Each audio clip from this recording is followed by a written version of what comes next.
seeds and lay foundation. Make a name for generations, please, and make a, then take a break or a little vacation and chasing blues away. You always posting up pictures, trying to look like you winning, or look like you always be working, soaking the moments you live in. Yeah, you got the nerve to be on me, faking your life for the IG. If you got my number, don't add me, 'cause baby, I'm on hiatus. I'm on hiatus. I'm on hiatus. I'm on hiatus. Baby, don't check for me. Taking time out to be and live my life off screen. Taking time out to be and live my life. I'm in a place serene and pure and free. Hey, I ain't worried about what's the wave, only worry about me. Yeah. Oh, I'm taking time out to be and live my life off screen. Taking time out to Let me go for one day.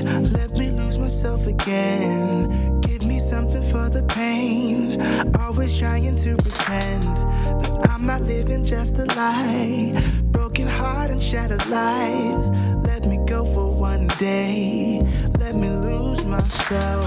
Oh, I knew how this would end. Oh, I knew that it would die, that we would come to this, that we would say goodbye. Someone help me see it. Someone help me free this feeling. Someone help me see it. Someone help me free this feeling. Don't wanna think about the past. I'm crying out behind a mask. So give me something for the pain. I wanna lose myself again. Please get out of my mind. Just get out of my sight. Let me go for one day. Let me lose myself.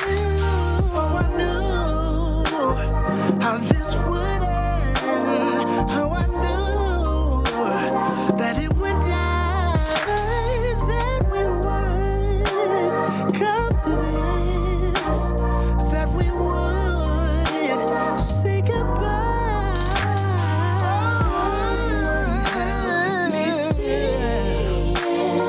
Someone help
ask you is, I don't wanna push you further away, no, I don't wanna play no games. I just wanna call, see if we're okay, babe. All I wanna ask you is, are you down for love? Are you up for us? I wanna be together, be together. Babe, I want your love. I'll be the one you trust. You're all that matters, all that matters. Are you down for love? Are you down? You up for us? I wanna be together, I wanna be together. Babe, I want your love, your love. I'll be the one you trust. You're all that matters. No matter what we go through, love will still remain. So do what you want, baby. You and me in the sun. Know that I still be here when the day is done. So come a little bit closer, and I'll tell you what I feel inside. You know I'm gonna wait on you. I'm gonna wait on you. You know I'm gonna wait on you. Yes, I'm gonna wait on you. No one's gonna love you like I do. So glad that I found you. You're the missing piece, the last piece of the puzzle. I'm finally at ease. So when times are rough and the promises we make just seem so hollow and weak, and we're about to break, we have to remind ourselves, 'cause we know how we feel inside. You know I'm gonna wait on you. Ain't over till it's over. I'm gonna wait on you. I'm gonna love it till it's gone. You know I'm gonna wait on you. And the weight that's on your shoulder, I'm gonna carry that for you. So hear me when I say, no one's gonna love you like I do.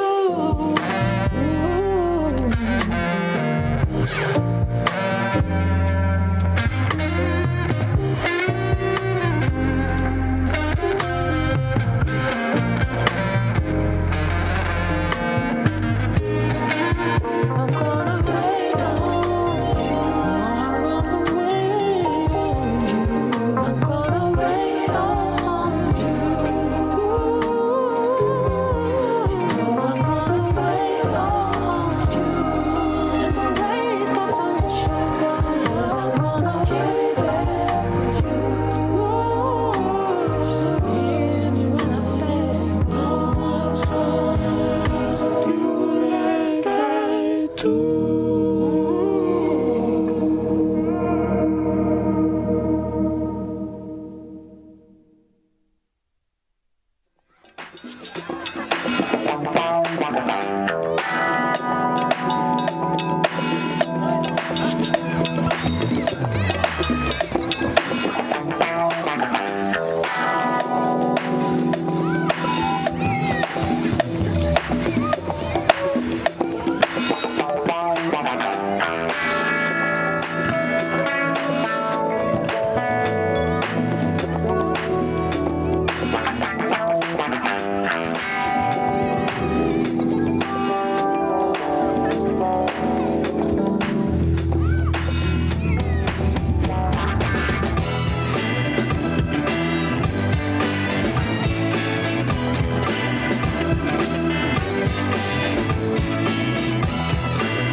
The Benjamin Dixon Show is only possible with listener support.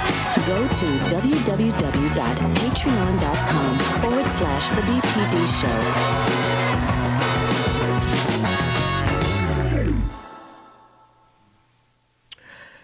The day is Wednesday, July 14th, 2021, and I want to pose a question to you. Why is it that conservatives and white grievance in this country wants to be a victim so bad? They want so desperately to control the narrative of oppression as if they are the people who are oppressed in this country. I want to discuss that at great lengths today. But first, on the clock, with Georgia Fort.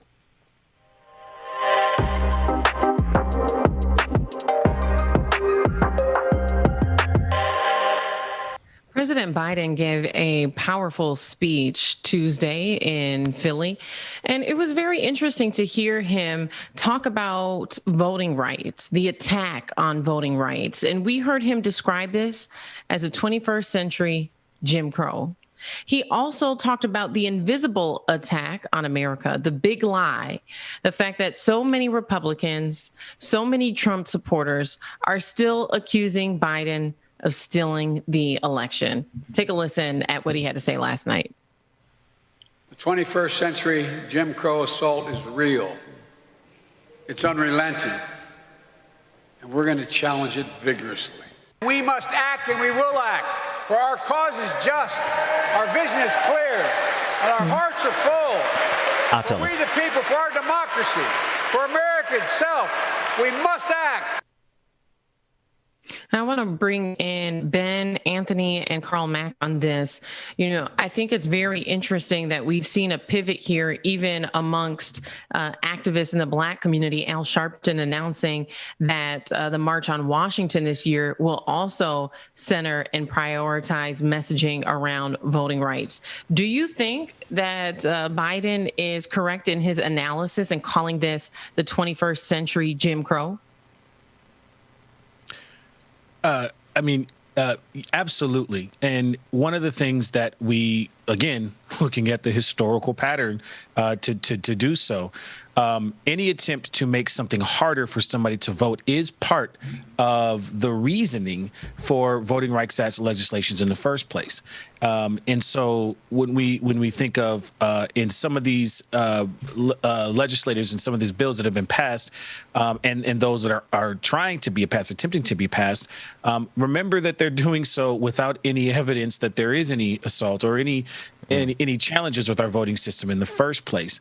And the second piece is that putting things in place or barriers in place that are known, right? One of the patterns that we see here is that semantically on the surface, I can't call it a poll tax. I can't call it a literacy test or anything like that. However, I know exactly what the pressure points are for stopping folks to vote. And let's be clear, the more people vote, the people who are at risk for voting the least, right? It's a lot of our elections are around turnout for Democrats and around suppression for Republicans. That has been our pattern, whether we want to say that on the surface or not. Brother Mack? I can't help but agree. In its simplest terms, Jim Crow laws were any laws that provided barriers to equality. Separate but equal, grandfather clause, literacy test, poll tax, all of those things that would prevent us, and by putting these artificial barriers in front of us, were of that nature. And so when you look at voting today, especially in light of Trump saying that the election was stolen, there were voting irregularities, voters frauds, without any proof of that, by the mere fact that you had such a turnout of people to vote and ultimately Biden won the election, now the Republicans are doing whatever they can to stymie that participation of the most fundamental rights in America. So for Biden to make such a strong statement, absolutely.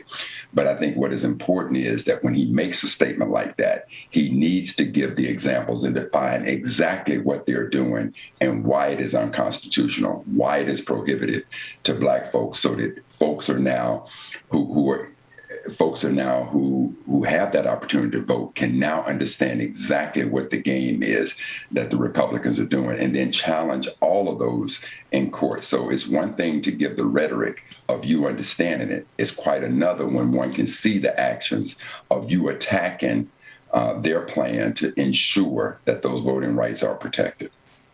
Ben, I know we talk a lot about, I was just going to say quick, I know we talk a lot about the conservative Democrats. Do you think that this strong statement is enough to get them to take action? Oh, Georgia, you read my mind, because that's exactly what I was going to say. But I do want to double back to something Anthony said that you said, brother, because we can't call it a poll tax. We can't say it's a literacy test, but they know the exact pressure points necessary to stop people from voting. I think that is so critical, because the sophistication of white supremacy has always been such that it can evolve and evolve like a virus, much like COVID-19, to the variant where we now have to compete with it on an entirely different, we have to get a new language to compete with it, because while we know it's not a literacy test, it is the exact same pressure point. To your question, to your point, Georgia, I'm looking at the fact that not once did Joe Biden say anything about the filibuster.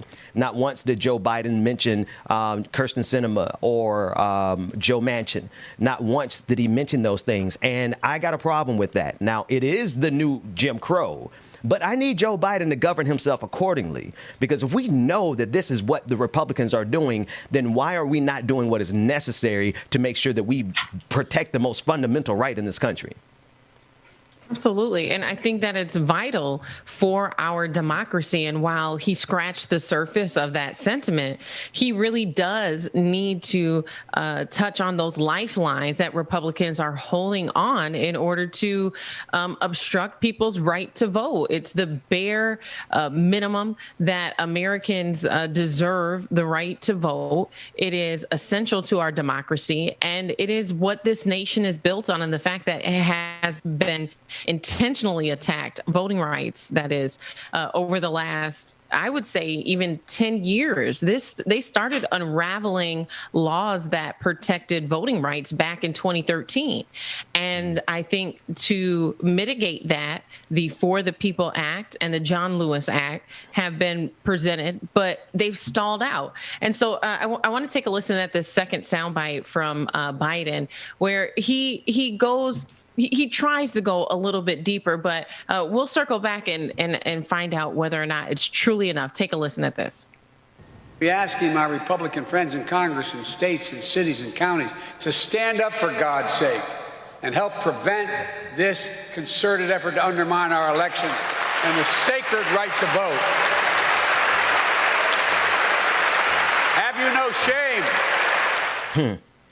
And so he's trying to call people out, but it feels very passive, and it feels like his efforts even are conservative. George, Ben said something, when you mentioned COVID. Think about what happened, and I think this is the way that the Republicans attack it. I mean, if you're smart, you look at what was successful in voting. And so one of the things that came out that was, I think, very beneficial to voter turnout, especially within our community, is that when you had COVID, then there were instruments put in place to ensure that folks would still have access to the polls. So if you extended early voting, that was an example. Obviously, we saw a lot of mail-ins. We saw a lot of more polls that opened. So these very things, as a result of COVID, that ended up increasing the number of blacks and other minorities who voted. Those are the very issues that are now being attacked by Republicans, to be sure that we take away instruments that we saw resulted in early voting. And so I have to agree with you again. It's one thing to give the rhetoric of addressing this problem and recognizing this problem, but until you put absolute action behind it, it is simply that rhetoric. I got a cosign, Brother Mac. The modernity of the recent election is scary to folks who have relied on for so long the fact that other folks aren't voting. Participation goes up across the country, it is an alarm bell. Just looking at the voting numbers and looking at the voting population, we found that it is easier. We can make voting easier for folks. Yes. I mean, we've had more conversation about making voting a holiday. It's far from being passed here, because anybody, and let's just be an objective here. Parties are going to make decisions that are going to garner and make things easier for their people to vote. This needs to be part of our remembrance of history, right? Turning out, vote, and getting your people to vote is the base. Was the early practice of our democracy as it grew.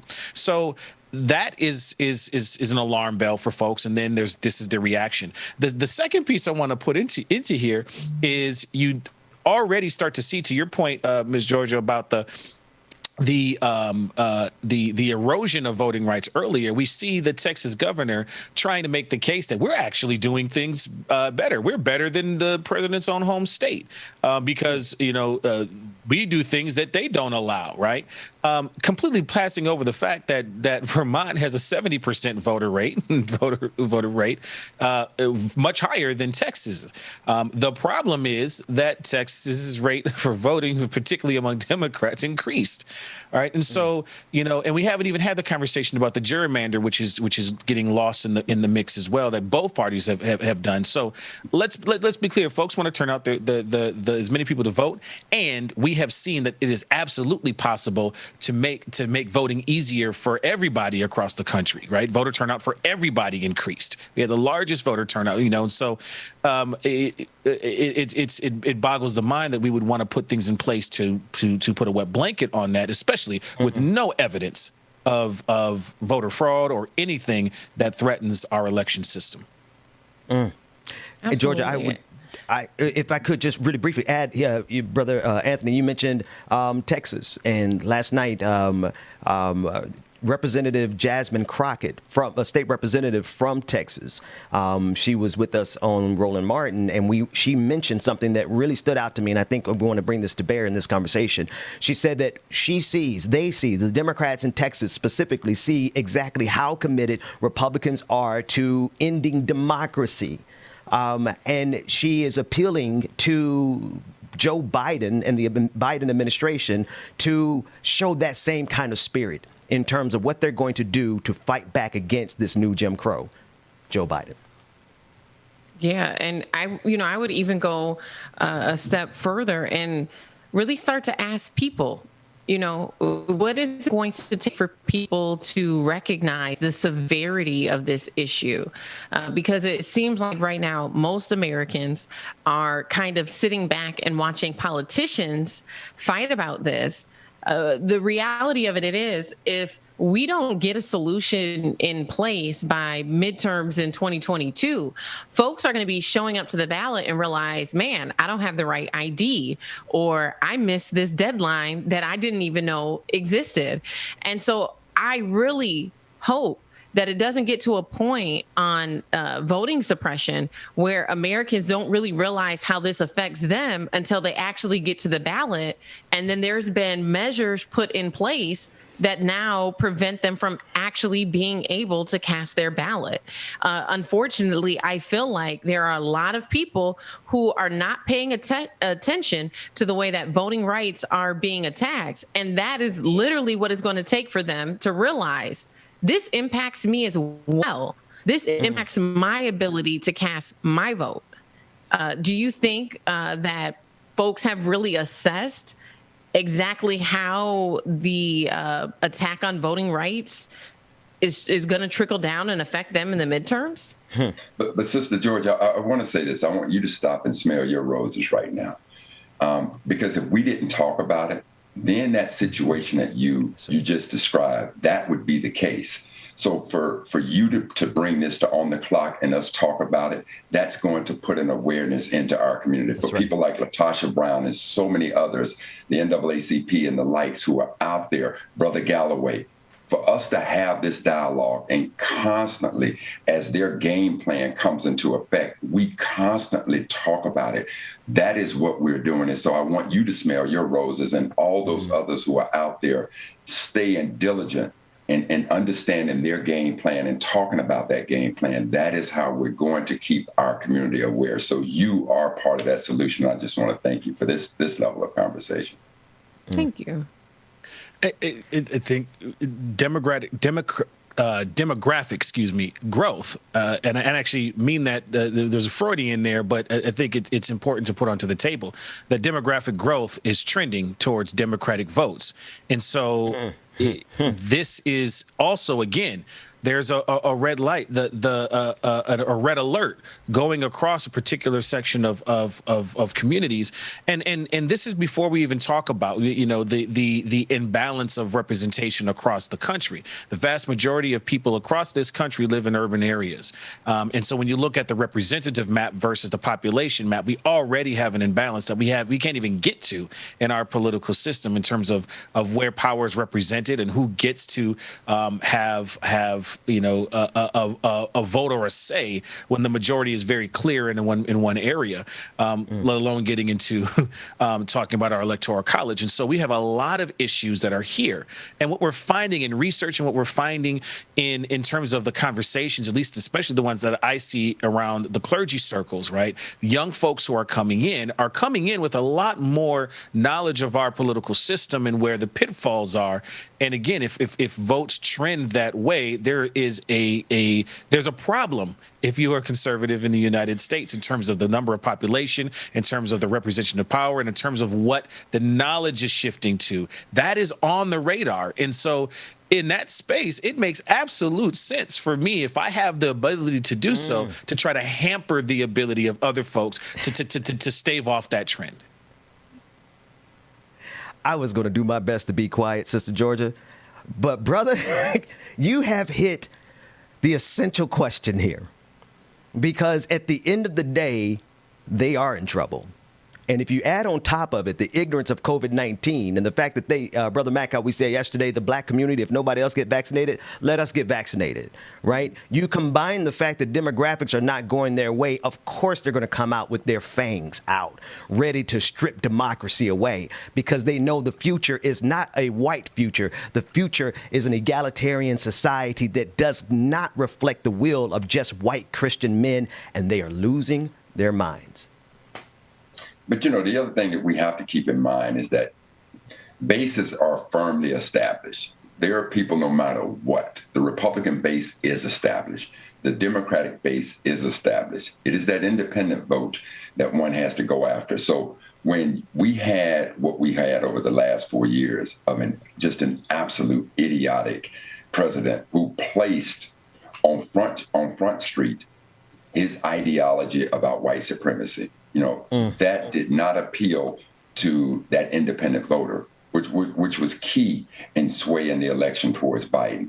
So part of what we always have to remember is that when they come out like that, and I think that one of the biggest things that is going to, and I pray God it continues to hurt them, is that the Republican Party has now truly become the party of Trump. And that's why you see all of his surrogates bantering that same type of hate, unpatriotic, undemocratic voice. And as long as they can continue to do that, and we continue to educate ourselves about what their game plan is and trying to suppress the vote, we have a very good opportunity to maintain democracy in this country in its simplest form for me. Absolutely. And while we have a few minutes left, you guys, I want to pivot here. There was a judgment order that came out after Judge Cahill sentenced Derek Chauvin to 22 and a half years.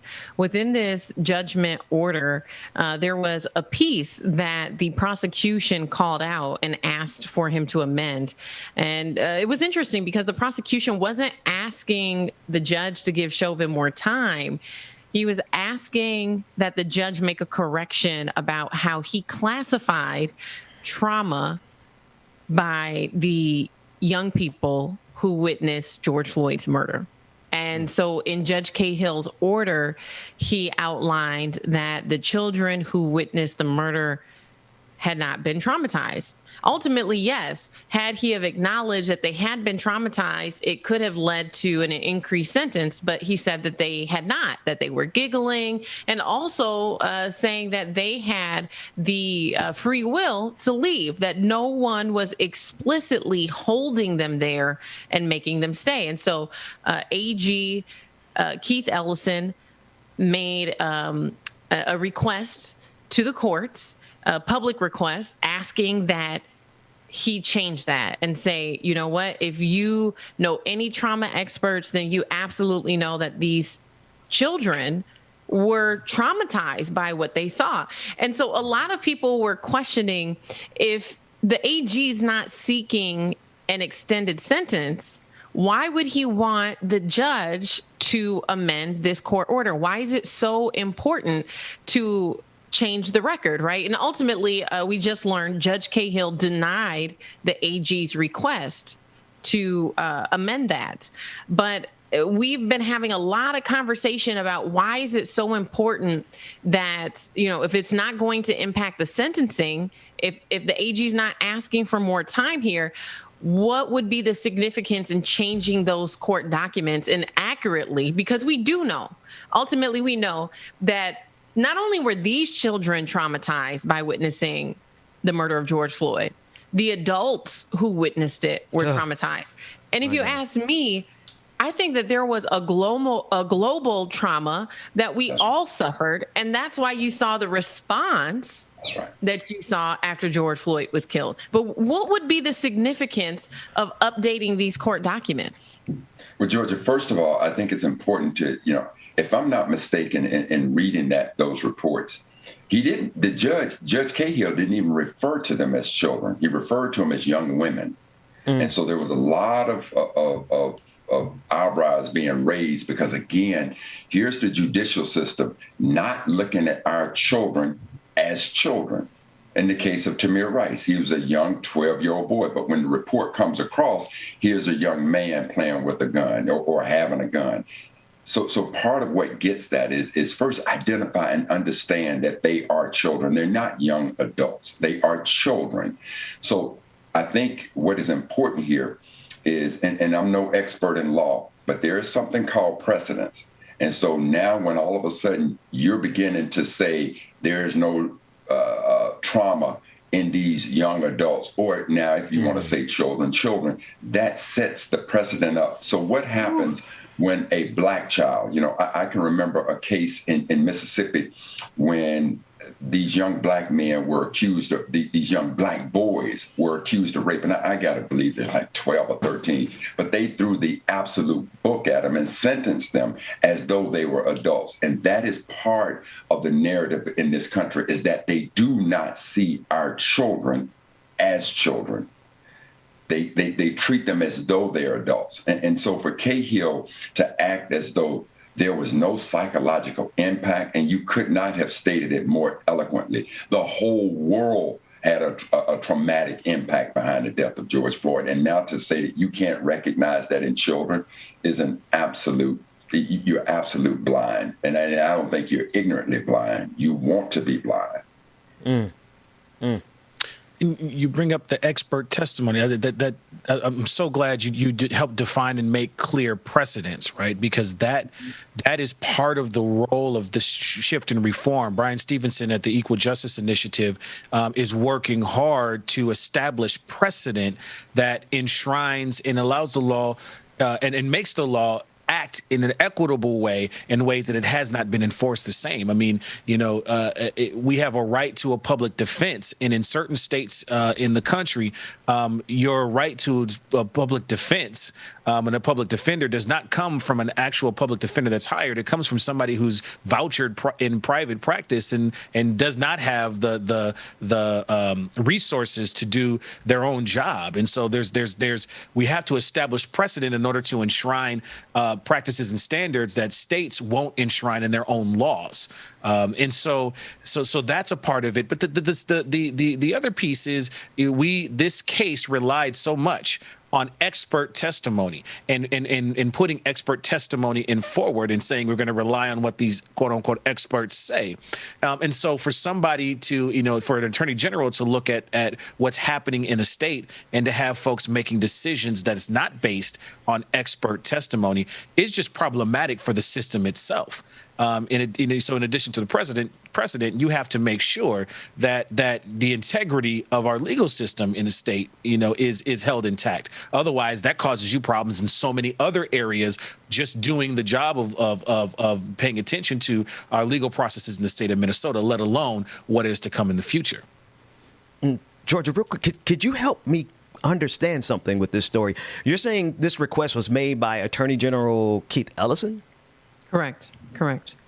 And the request was help me because I don't think I'm processing right. I just need to hear it one more time because so I need to make sure before I say anything. During the sentencing, Judge Cahill had outlined that he wrote out his reasoning for the 22 and a half years in a judgment order. And so it was a pretty lengthy document. Within that document, he addressed the aggregating factors that were presented by the prosecution, asking for additional time, right? And one of those aggregating factors was the fact that children were present. They were saying that Chauvin should get additional time because not only did he murder George Floyd, but he did it in the presence of children, disregard for them. And so Judge Cahill responded to that and said part of the reasons why he didn't give Chauvin 40 years and only gave him 22 and a half, because 40 was the maximum, was because he didn't feel that those children had been traumatized by what they witnessed. He also said that they had the will to leave. And so Keith Ellison, and that's kind of what the question here is, like, why would Keith Ellison make this request to the judge? Why would he ask him to amend the document and saying that these children were absolutely traumatized? Because Keith Ellison explicitly said in his request to Judge Cahill, I don't want you to give him more time. That's not what I'm asking for. I'm asking for you to correct the record. And so Attorney Keith Ellison has spent his resources in asking that this document be updated to reflect what he feels is accurate, that these children were absolutely traumatized in witnessing the death of George Floyd. Brother Keith Ellison, we need you to come to the table so that we could. Yes, we do. Yes, we do. Because we saw this coming, and I didn't say it on the show because I know Brother Ellison, and we've spoken before, and I'm fond of him, so I've been withholding judgment here. But brother, this is what they do when you try to ask for leniency for people who can sit on our neck for 8.5 or 9 minutes. When you act, because previously Keith Ellison did not want Derek Chauvin to get the maximum sentence. So the judge acquiesced, Keith. He did what you asked him. You did not like the justification. But if you had not stepped and intervened, and I'm sorry, let me dial it back because we saw this coming. Keep it ramped up. This is our frustration, man. Let me be clear. I remember my mother saw the videotape probably before I did. But when she called me, my mother was in tears behind this situation. And what she said is, Carl, I'm listening to a grown man call out for his mother. So to tell me that you want to show leniency for a system to say that you don't recognize the trauma in our children, this whole freaking country, the whole world was traumatized behind that. But again, that is the type of leniency that we see time and time again. And again, I'm going to keep going back to that Sister Richardson. Sha'Carri, I don't care what rule is broken. There is always discretion given, and white folk will get that discretion when white folks are in a position to administer the punishment. Throw the book at this fool and throw the book at the judge. And for the brother who says we're not asking for more time, to hell with that. I certainly don't share that opinion. Well, and I think we're moving into a dangerous place as we wrap up here. I do want to point out that Keith Ellison outlined in his request the fact that it's very immoral to say that children have the will to leave, that those children could have left. Why should we create a society where we encourage people, especially young people, to not act on their human instinct.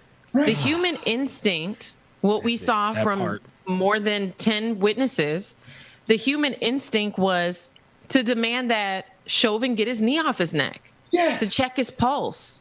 People were concerned for his life. That is the type of society we should be trying to foster. The dangerous thing I think about this judgment order is the fact that Cahill is saying, well, if you see someone getting murdered, you should just leave. Why should we encourage that? And I also think that we're limiting the power of the courts and we're limiting justice. Because when you talk about restorative justice, if you could acknowledge that a murderer not only cost someone their life, but also inflicted trauma on others, if you acknowledge that, then you could begin to do some type of restoration around that. We know that there's victim advocate services. So why not put some resources in place to help people decompress the trauma that they've experienced and cope with it? But Georgia, let me say it more black. When you see a white man killing a black man, you should just leave. But let that be any other situation. So yes, I'm interjecting race in it because it just absolutely makes no sense. And you said a mouthful that when you see a murder taking place, your instinct ought to be to leave. No. When you see a white man with his knee on the neck of a black man, maybe you ought to leave. It's what I'm interpreting his statement to be.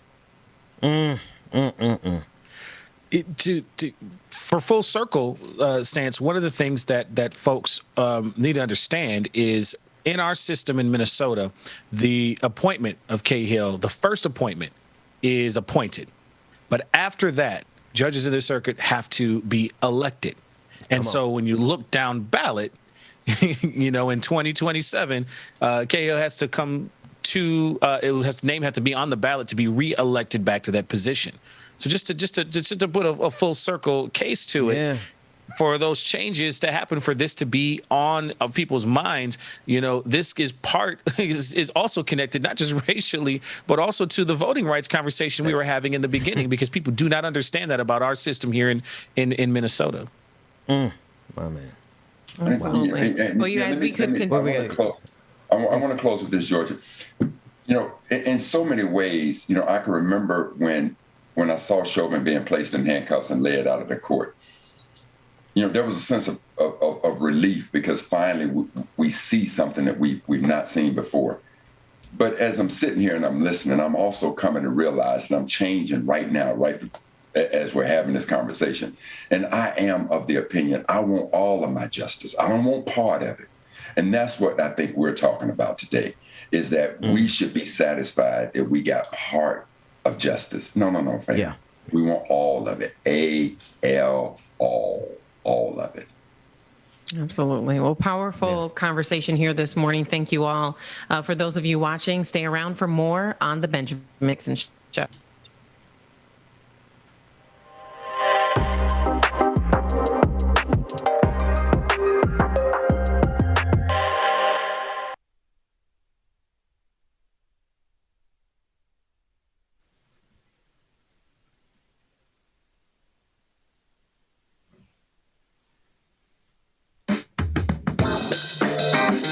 Good morning, everyone, and welcome again to the Benjamin Dixon channel, y'all. The Benjamin Dixon show is up next on the clock. Georgia Fort just left off there. Georgia, we appreciate you. Dr. Matt, man, we appreciate all of y'all. Y'all stay tuned. The Benjamin Dixon show is coming up next. Like it or not, to follow y'all. Good morning. Maybe we can't get any higher, but if you like to take a ride, we can discover what we're hiding. Go ahead, grab your tea, your coffee, your drink, whatever it is you need. Roll call starting up soon. Good morning, y'all. Good morning. Oh, you should.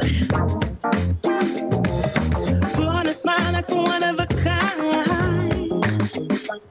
and I can't get you off my mind. I'm running too hot, I need to cool me down. I'm flying so high, I don't see the ground. I'm running too hot, I need to cool me down. I'm flying so high, I don't see the ground. Baby, you set my soul on fire.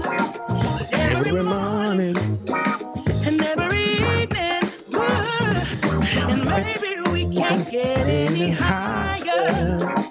But if you like to take I love this song. you can discover what we're hiding. Taking your time and I sure don't mind. But every inch of my body's getting wild. The way that you move is like a love machine. Call me my king and I'll be your queen. All right, y'all, here we go. I'm running so hot, I need to cool me down. Hey. Running so high, I don't see the ground. I'm running so hot, I need to. All right, y'all, roll call start right now, y'all. Good morning, Chuck Diesel, brother Chuck Diesel, Emily, Barbara, Tyler, good morning, Brittany, No Humanist, good morning, Sonny Wright, Esther, good morning, Fairy Girl, Jonathan Guerrero, good morning, Edward Green, brother Jane Wins, good morning, brother, good morning, on it goes, Shane Dragon, good morning, Sister Nat A, Dix Dragon Daddy, good morning, Laura Estrada, good morning, Michael 147, good morning, Roller Dragon, I see you, Courtney, the SLP Environmental Coffee House, woo! There's the sword, Nat A, I got you again, Shay, Tom F, Roadrunner rapping ass in the chat room, good morning, brother Mark S, good morning, y'all, good morning, Sonny Wright, good morning, y'all, if I missed anybody, don't worry, on the next go round, again, good morning, everybody.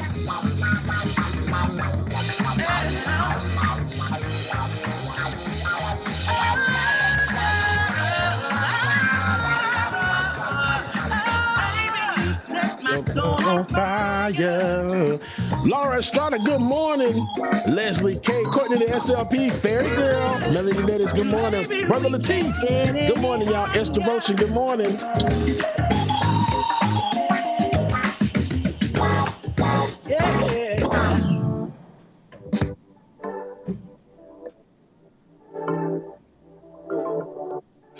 All right, y'all, here we go. Welcome back to the screen. Okay, got you. Welcome back to the screen, me. Just playing, y'all. Sticks and stones may break my bones, but your words can't hurt me. Good morning again. Susan Bradley, good morning to you. No, I ain't been right. More than I've been wrong, and it still can't hurt me. No, it just can't hurt me. No. No, you just can't hurt me. No, you just can't hurt me. No. I know it's hard to be polite, and it's easy being petty. My mama used to tell me. Mara Sharice. Good morning, Mara. My brother said he could have been my cell. It's either prison or a grave. That's what everybody tell me. Man, life ain't a beach, it's a female dog. I'm staying 10 toes down, though I still might fall. Oh yeah, now I done came through, knocking pictures off you walls. Loving people who persecute you, it's still a tough life on my path and a lamp under my feet. I know my faith strong, but my flesh still kind of weak. When that victory be looking like the verge of the Shoot the dragon. Good morning, sister. The chicken say sticks and stones may break my bones, but your words can't hurt me. No, you just can't hurt me. No, I ain't been right more than I've been wrong. Look, Sister Patricia Palumbo, good morning, Patricia. Can't hurt me. Leslie K. Shout out to everybody that's tuning in this morning. YouTube, Twitch, Twitter, Facebook, YouTube, wherever you're streaming from, y'all. Good morning. And make sure you hit that like button, y'all. No, you just can't hurt me. Lisa Noel, good morning. Shout out my sister Jam Tune over there on Twitch, man. Holding it down. Appreciate you. Mama used to tell me, gotta use you when you're ready. Cause I ain't working on my own timing. Ain't got no diamonds on me, but I stay shining. Yeah. They say the world would be a better place if we take out the hate. Stop all the hate right now. Yeah. Let's keep it real, it'd be better if we just subtract the fake. Yeah, so be a light up on my path and a lamp under my feet. I know my faith strong, but my flesh still kinda weak. When that victory be looking like the verge of defeat, and I feel like disrespect, help me turn my other cheek and say sticks and stones may break my bone, but your words can't hurt me. No, you just can't hurt me. No, I ain't been right. Lisa Noel, I love you too. I appreciate y'all. Y'all make me smile every morning, man. I appreciate y'all so much. No, it just can't hurt me. No. No, you just can't hurt me. No, you just can't hurt me. No, no, no.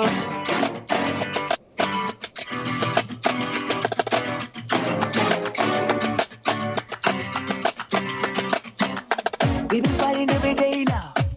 It's hard to breathe, yeah, I think I need to break down. I don't know what to say now. Cause everything got good. Brenda Johnson, good morning, good morning. Trying to find something why you don't trust me. I got this feeling. All right, y'all, welcome back to the screen. Now we ready. My brother from another mother, Benjamin Dixon, y'all. Good morning, Ben. DJ Exclusive, thank you, man. Thank you so much for what you do. I want to jump right into this next story about none other than Professor Cornel West. If anyone has watched this show or listened to the show, you know I am a huge supporter and follower and downright, a fan of Dr. West's brilliance. He released a statement last night, his resignation letter, resigning from Harvard University. And this is from NPR News. They're stating that Cornel West, one of the nation's most foremost black scholars and outspoken activist, has announced his resignation from Harvard University, accusing the school of, quote, intellectual and spiritual bankruptcy of deep depths. West, who earlier this year said he was giving up his drive for tenure at Harvard University to rejoin the faculty at Union Theological Seminary, posted what he called his, quote, my candid letter of resignation to Twitter late Monday night. In that letter, according to NPR, he writes that the disarray of scattered curriculum and the disenchantment of talented yet deferential faculty and the disorientation of precious students loom large at Harvard University. Joining me now to discuss is Professor Anthea Butler. She is the Associate Professor of Religion at the University of Pennsylvania and the author of White Evangelical Racism, The Politics of Morality in America. Professor Butler, thank you so much for joining us. Good morning. I wanted to have you on to discuss this because Dr. West is, from my best perspective, one of the brightest minds, and Harvard University would have been lucky, much like UNC would have been lucky to have gotten Hannah Nicole Jones.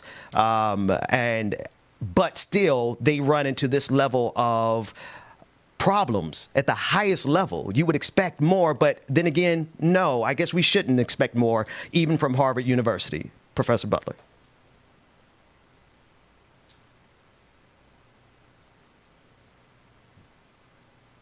We lost her. Did we lose her audio? Yeah, we had your audio for a second. Sorry about that. No problem. I think, one of the things that I want to say up front is that people need to not be disillusioned or surprised when things like this happen at universities, because universities are corporations. Or, I've joked before, but I really wasn't joking to say that the university is the last plantation. And I think what has happened to Dr. West here is a combination of things. One, he got caught up in, Harvard's politics. The divinity school does not get treated the same way as the Yard does. And what I mean by that is the university is thought of in a higher way than the divinity school is. That's number one, even though the divinity school is the oldest divinity school in the country. That's number one. Number two, I just got to give him props, because basically to drop a letter like that at 10 o'clock at night and have it go viral is like the best PR move ever. He is killing the PR people over there, because basically it's like, how you try to get a response and it's already been viral for like 9 hours and everybody talking about you. So, if you want to stab somebody in the heart, do it late at night, okay? And that way they can't deal with it. But the third thing is, I think this is something that, I completely admire Dr. West and have met with him many times. One of the things, and I'm sorry, my trash people in the back of my building. One of the things I think is really important for people to understand is you got to negotiate up front what you want. And in this particular case, I was really surprised to hear that he was teaching as much as he was. They had not given him, adequate salary and all of that. And I don't know what his arrangement was when he went in there. But essentially, if you don't negotiate when you come into a university, the only time you have to negotiate is when somebody else wants you. Okay. And other than that, you just get these little piddly raises and that's it. So I'm wondering what happened in that, process, that he did not get the things he wanted up front. And so I don't know whether that's a breach of the school. The dean didn't do what the dean was supposed to do, or he didn't ask for what he needed to ask for. Either way, it sounds really crappy to me. I'm listening to, you're getting what you want up front. It makes me wonder how many black professors and black members of the academia, how many of them are flying out here without that kind of security and that safety net, and then without tenure. If you could, let's take a second and help people understand why tenure is so important for professors, but especially black professors. Yeah, tenure is really important because what it does is provide you stability. It's not 100% stability, but let's say it's about 90% stability that you won't get fired or you won't be, somebody won't say that your work isn't good enough. You have passed a process of vetting. And one of the things I want people to understand is that when you go through a tenure process, you get outside letters. You never get to see those letters. You basically are flying blind. You prepare your file with all of your materials in it. They send it out. You never get to see it. A group of people who not even in your field decide whether you get tenure or not. And then that goes up to the higher authorities in the university, the provost's office and the president's office. And then they say you can have tenure, right? Or you don't have tenure. But what the reality is for many black academics, and this is really important, is that people don't even get to be on the tenure track. They are adjuncts. They get a contract every year. They have to teach 3 to 7 classes a year. They do a lot of work and they don't get the benefits that a tenure track or tenured professor gets. And that's really important to say because the bulk of black professors and a lot of professors of color in the academy are adjuncts and not, regular tenured faculty members. Wow. I want to bring in Dr. Carl Mack into the conversation, and I also want to bring in Professor Carl Livingston, who is an attorney, lawyer, professor, author, community activist, political science professor. And I'm so glad that you could join us for this conversation, Professor Livingston, because of your focus in your area in terms of racism. When I read that you were a pastor, I knew instantly that you would understand the risk that people who fly this high and who speak truth to power face. I would like for you to chime in on this Cornel West tenure situation and the fact that he's having to go back to Union Theological Seminary. Well, it's a very serious situation because what's going on is that we see how in academia, especially the highest levels of it, quote unquote, there's still a great need to bring diversity. And we see that a professor as distinguished as Dr. Cornel West still has to deal with it's basically the old publish or perish system. And that is an old, outmoded system, I think, that allows a lot of the more traditional behaviors of the old way of being vetted to prevail. And when you allow that old stuff to prevail, it also has the problem of sometimes having more diverse professors being judged and scrutinized by a type of old boy system, because too many of the faculty, especially in schools like that, are the people that look like that old demographic of white males and all of that. And here you have these professors coming that bring a different level of academic rigor and a different level of scholarship to the table. They say, hey, listen, I'm writing more books that people read as opposed to the eggheads. I am distinguished as a professor, not just by my writing and publications in scholarly journals that hardly no one reads, but I am having my works and my professorship really distinguished by the teaching that I give. By what I do in the classroom, kind of a little bit more like what we do in community colleges. And I think that's probably a better way to go, because teachers like that do what we really want teachers to do, which is they teach subjects that students want to learn, and they are in the classrooms dealing with students, which is really what education is all about. It's my understanding, in my elementary way of understanding tenure, a lot of times, and help me if I'm off base here, a lot of times whether or not you get tenure is based on what Brother Livingston just talked about, whether or not your research is published in periodicals and journals, for one. And then the other thing is that I thought that tenured was based on the tenured professors who were at the institution and whether or not they deemed you qualified or ready to receive tenure. But Professor Butler, I thought what I heard you say is there are outside experts within your field that don't have to be necessarily directly tied to the college that also give some voice to whether or not you get tenure. So if you all can help us to understand that a little bit better. I can make it clear for you. No, yes, it is true that tenured professors in your university make the decision, but that decision that they make is based on the decision of your peers in your particular field who write letters for you. Right now, I'm writing different letters this summer for people within my field, and they are asking me, and this is something people should know, that, Black professors like myself who are tenured professors get asked to write for a lot of people during our summers because people want to know, is this person's work good enough? And so that means that I'm spending my summer reading journal articles, reading books, doing all this stuff. While y'all think I'm out laying on a beach somewhere, I'm working, okay? And I'm writing letters so that people can get promoted or not, based on their work. And that report goes to those people at the university who then read all of those letters and decide whether that person should get tenure or not. So this is a huge process. It's not a simple process at all. And I think, from the outside, people tend to think that, professors are just, they just get these spots and they just get tenure and everything. And I'm like, no, it's really, really, really, really, really hard work.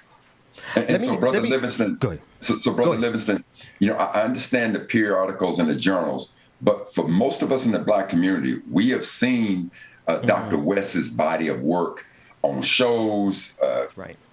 programs and the like. So can that be taken in consideration when one is looking at whether or not to grant tenure? Well, it should be, as well as his body of work in terms of the articles that he's had published in non-scholarly places. It should be taken into consideration in addition to where he has spoken on very, very serious panels, and that, I think, is a big part of what is happening now in this overall discussion. It gives us a chance, gives average everyday people a chance. It gives other faculty and the school, the administration, a chance to look at this whole process. Because too often what is going on is we are rewarding most the professors that are getting all this release time to teach over the decades less and less, teaching at writing in journals that for the most part the average person's not even reading, and presenting information that the average person would have difficulty reading. Can I say something? Yet they're supposed to be a professor. And so we need to look at the whole process and whether or not this really is what should remain in place. It's changing, but it's not changing fast enough. Yeah, and that's what I really wanted to say. I agree with everything that Dr. Livingston's saying, but what the problem is that what you do on a panel, what you do on television, what you write for the New York Times or whoever else you're writing for, most of the time that does not count. Administrators don't care about that, and that is just the truth. And it is changing in some places. I am a person who is a public intellectual who does all of this stuff the same way Dr. West does. And it has been a change at Penn to have people take into account all of this. But that is not the norm, okay? That is not the norm for many places. And so what this represents is a moment for the academy to start to think about this. And I think this is what intrinsically ties this case to Nicole Hannah-Jones' case, which is basically, how do we define tenure? How do we define excellence? Is excellence MacArthur Fellowship? All of these different things that you get. Is excellence being a public intellectual? All of that. Now, I want to say one thing about his letter that I think is really important. He brought up the issue of Palestine and said that, because of, someone else who didn't get it because we've been very vocal about Palestine, and he has been, Politics play a role in this stuff, okay? Let's not pretend that it doesn't. And so what your politics are also define whether or not you fit into the university realm. And I think that is a huge thing. There are people who have a perfect record in terms of publications, but their politics ain't the way that the university wants them to be. That's what I have a clip of Professor West, and it's from the 2019 episode of Joe Rogan's podcast from July 24th, 2019. And they're discussing the Palestinian people and what he called the Israeli occupation. And the reason I'm glad you brought it to that point, Dr. Butler, because that's exactly what he cites in his letter. He's saying that part of this, or a great portion of this, is connected to where he stands on Palestine. Now, this clip is long, but I think it's necessary for us to understand that Dr. West's position on this issue, which is a complicated issue and for a whole lot of people, right? We're not going to try to figure out that issue here, but the fact that he takes this nuanced stance for the humanity of the Palestinian people is baggage. And he says as much in that letter. Let's roll that clip from Joe Rogan. They were all alone in the world. I mean, it's very much like our Jewish brothers and sisters felt in 1973. They'd already undergone a genocidal attack. 1 out of 3 precious Jews killed. And 73, they're in the world all by themselves other than the U.S. empire. And you say, oh, my God, who can I rely on? And that brings out the worst in people. The worst in people, because it's all about in-crowd, in-group security. Yes. Authoritarian on the inside and distrustful of the whole world on the outside. And this is why it's so difficult to have a discussion about the Israeli occupation with our precious Palestinian brothers and sisters, because to try to be able to cast a light on how an underdog, because that's the history of Jews, 2,000 years, is basically underdog. Became an oppressor. And how they become top dogs, tied to the U.S. top dogs. Right. Now, you always have, again, those Jewish voices and organizations that are critical of the Israeli occupation, critical of any actions of human beings, including Jews, that need to be called into question. But it's hard to keep track of the rich and priceless humanity of Palestinian brothers and sisters under occupation, second-class citizenship, when it's very clear that Jews have been so viciously treated for 2,000 years in the history of the West, as well as the history of the Middle East. And yet we have a moral duty to keep track of the preciousness of Palestinian babies, just as we ought to keep track of the preciousness of Jewish babies. And Gaza and Tel Aviv must have a spotlight in terms of what those human beings are going through. I want to come to you, Dr. Livingston, first, particularly in terms of that Black radical tradition, the spiritual component that drives Dr. West. He'll say it in a drop of a dime, the source of his righteous indignation and his compassion. But that type of conviction comes at a cost, especially at these high levels. Well, that's so true. And it gives us a chance to see how the system tends to co-opt people. It tends to reward those that think like the establishment, that think like those that don't upset the white male privileged construct. You know what I mean? It rewards those that don't challenge conventional ideas that too often are ideas on the right, that are pro-capitalist, pro-America being exceptional and all of that, or at least that reward those ideas that don't really critically look at the country in terms of race and elitism and all. And so here you have this very, very good teacher, very good professor, who is respected by thinking people out in the country, but who is first was not even offered tenure, though he was tenured 20 years before. And then now you see that he also had to deal with the politics of the views he was expressing, coming back and judging him as unworthy all over again. And see, this particularly impacts Black and brown people in America, because a lot of times we have to speak truth to the power. We have to speak critically and on multiple levels. I mean, from what's happening in terms of Black and brown safety on the streets to what is happening in terms of making sure that the schools are equally resourced in all the communities and we don't continue to get underserved, and also what's happening in the world in terms of how the Black and brown people of the world are being treated. And when somebody stands up and is strong, a lot of times it comes with a cost. And that cost Brother Livingston, to that point, Sister Butler, I want to ask you, because, since you brought up the piece of Dr. West's position with Palestine, I just recently saw something very similar with journalist or historian Mark Lamont Hill in the same situation with CNN, where he brought up this situation, and then we saw the exact same consternation fall upon him. So what is it about this that is so sensitive, and what louder message is being sent?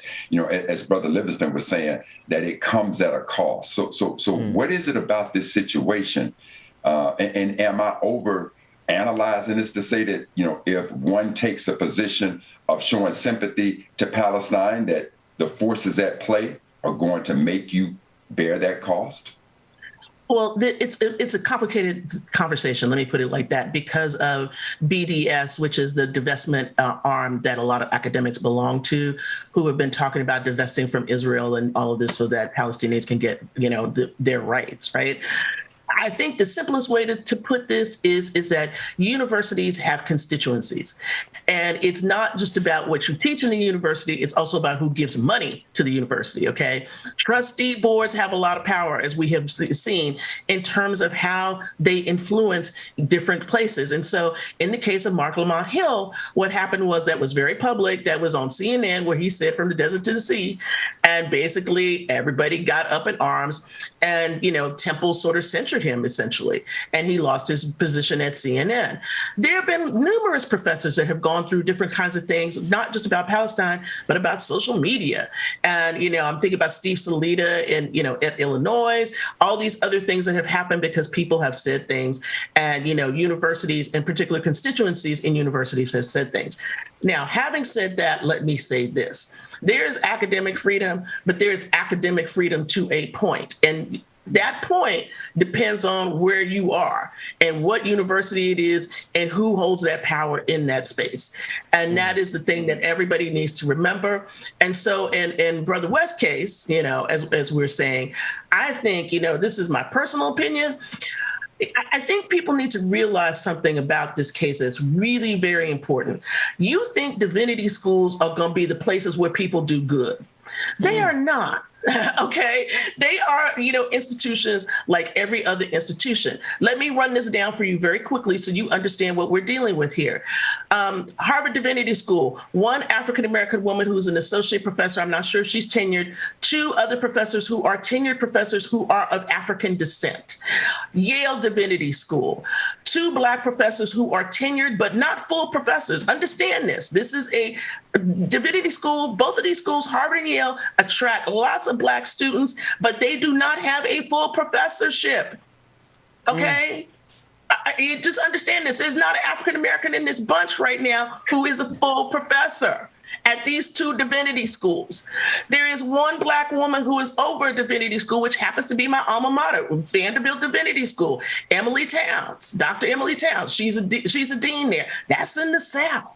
Okay, Emory. One of the things you got to remember about Harvard Divinity School is they had two very prominent Black professors, African-American professors, leave. One is Jonathan Walton. He is now the dean at Wake Divinity School. All right. And the other one is Marla Fredericks, who is the president of American Academy of Religion and has a chair now at the Divinity School at Emory University in Atlanta. So while you're looking at these schools, what Cornel West said was true. They are not trying to deal with Black people or people of color or the kinds of things that we want to do. They just want to sprinkle in these classes like it's a little bit of stuff on top of the white dressing that they're giving everybody. Diversity and inclusion. That they want to have the appearance of blackness but deny the power thereof. That's what exactly. Listen, this conversation is so meaningful, and we need to expand it further. But we're running out of time here. So Dr. Butler and Dr. Livingston, I definitely want to have you both back whenever you're available, because these are the nuances that we have to be able to fight back against this systemic level problem that we have. And what's Ben, let me interrupt. Ben, just please, if you could. So I've known Dr. Livingston for a while, and it was something burning in his soul. So if we could just let him have that last word. My pleasure. Dr. Livingston. And before we do that last word, I do want to thank Dr. Butler. Thank you also for coming on. And I want to put up on your screen your book, White Evangelical Racism, The Politics of Morality in America. I want to make sure everybody gets this book because, Dr. Butler, the conversations that we've had as you were leading up to releasing this book, I know for a fact that it's a conversation that we need to have. And then Dr. Livingston, I am more than happy to let you get the last word as we get ready to go to break, because as I read in your bio, you're a preacher, so I know you know how to close out. Well, I want to thank you so much, and thank you for this great program. And I'm so glad that Dr. Butler wrote that book. Let me say right away that this is about power and liberation. Bono of U2 fame showed the country something around 2000, a little bit before. People didn't want to hear the message of trying to help those countries out of debt. And so people like Bono went to the schools and did concerts. And when he went to the schools, he went to the elite schools in the United States, France, England, and other places. And what it does is it hits the power structure in their soft underbelly. All of a sudden, the young people that are going to start taking over the corporations, or at least go into to begin to take over the corporations, the new institutions and all of that, are hearing from some folks they don't really want them to hear from. And so that had to be regulated, but they couldn't catch Bono. Next thing you know, students were changing how institutions were spending money and causing them to divest. If you've got somebody like a Dr. Cornel West teaching with a measure of academic freedom, with the power that Black and brown professors often bring, we can really open up, if not transform, the minds of a lot of the students that be making a difference out there in the country. And so the system wants to kind of co-opt. They want to stop. They want to curb, and sometimes even pressure to the point of removing those kind of voices that would bring that kind of liberation and power. And that's why this is a major teaching moment for the country. It's important that we look at what's going on, what happened to our dear brother, Dr. West, and that we speak on this and defend the people that would bring the kind of ideas that could bring the change that Dr. West could bring. Because this is, at the end of the day, about power and the liberation. Absolutely. Professor Anthea Butler, Dr. and Professor Carl Livingston, and Dr. Mack, thank you all so much for this conversation. We will have to continue it because it is so critical. We'll be back right after this break with Like It or Not. So many more miles to go. We'll be right back after this.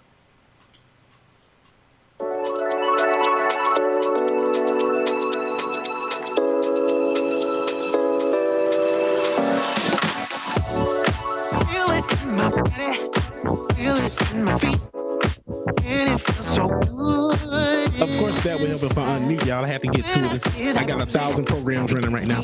But anyway, y'all, good morning again. We want to thank everybody that tuned in and joining the Benjamin Dixon Show, all the guests that we have. We greatly appreciate y'all. Now we're going to get a few shout-outs going, man. I went and visited. I went and traveled recently, so here we go. Shout out to Almira Rowell, Tracy Jones, Ted Jackson, Tanika Tisha Johnson, Yvette Aviles on Facebook. Y'all, we appreciate y'all. And all my people on Twitch, man. My Twitch people, I went on there and they spammed the chat room with my emojis, y'all. I got a whole ass emotion. It's so cool. But shout out to Mimosa Dragon who gifted me a subscription, so I'm subscribed now. So thank you, Mimosa Dragon.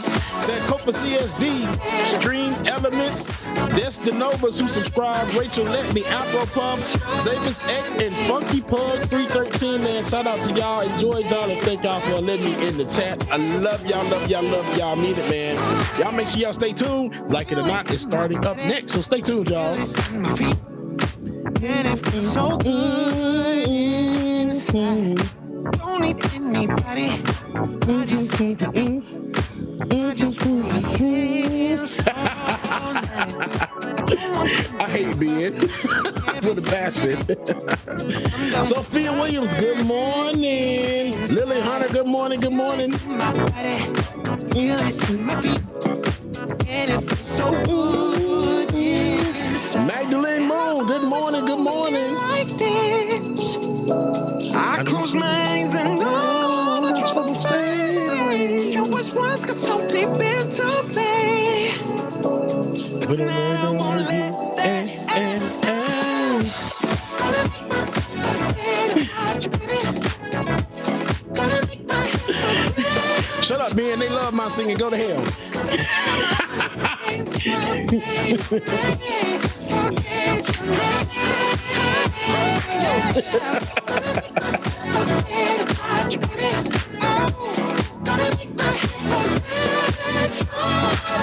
And plus, if I don't sing, I'm just gonna see him looking stupid. So we can't have that. And plus, I ain't gonna sing on everything. Goddamn it! Y'all, Ben told me not to sing in the microphone no more, y'all. And as y'all see on the screen, y'all, that is my Twitch family over there that then spam the chat with all of my emojis. I love it. It's a big ass face. When I get you back, oh yeah. Ben, they going for your neck in the chat room, bro. When I get you back, oh yeah. Goku brother, good morning. Tiger, good morning. When I get you back, oh yeah. I promise. Yeah, no. Never leave me. When it comes to you and me.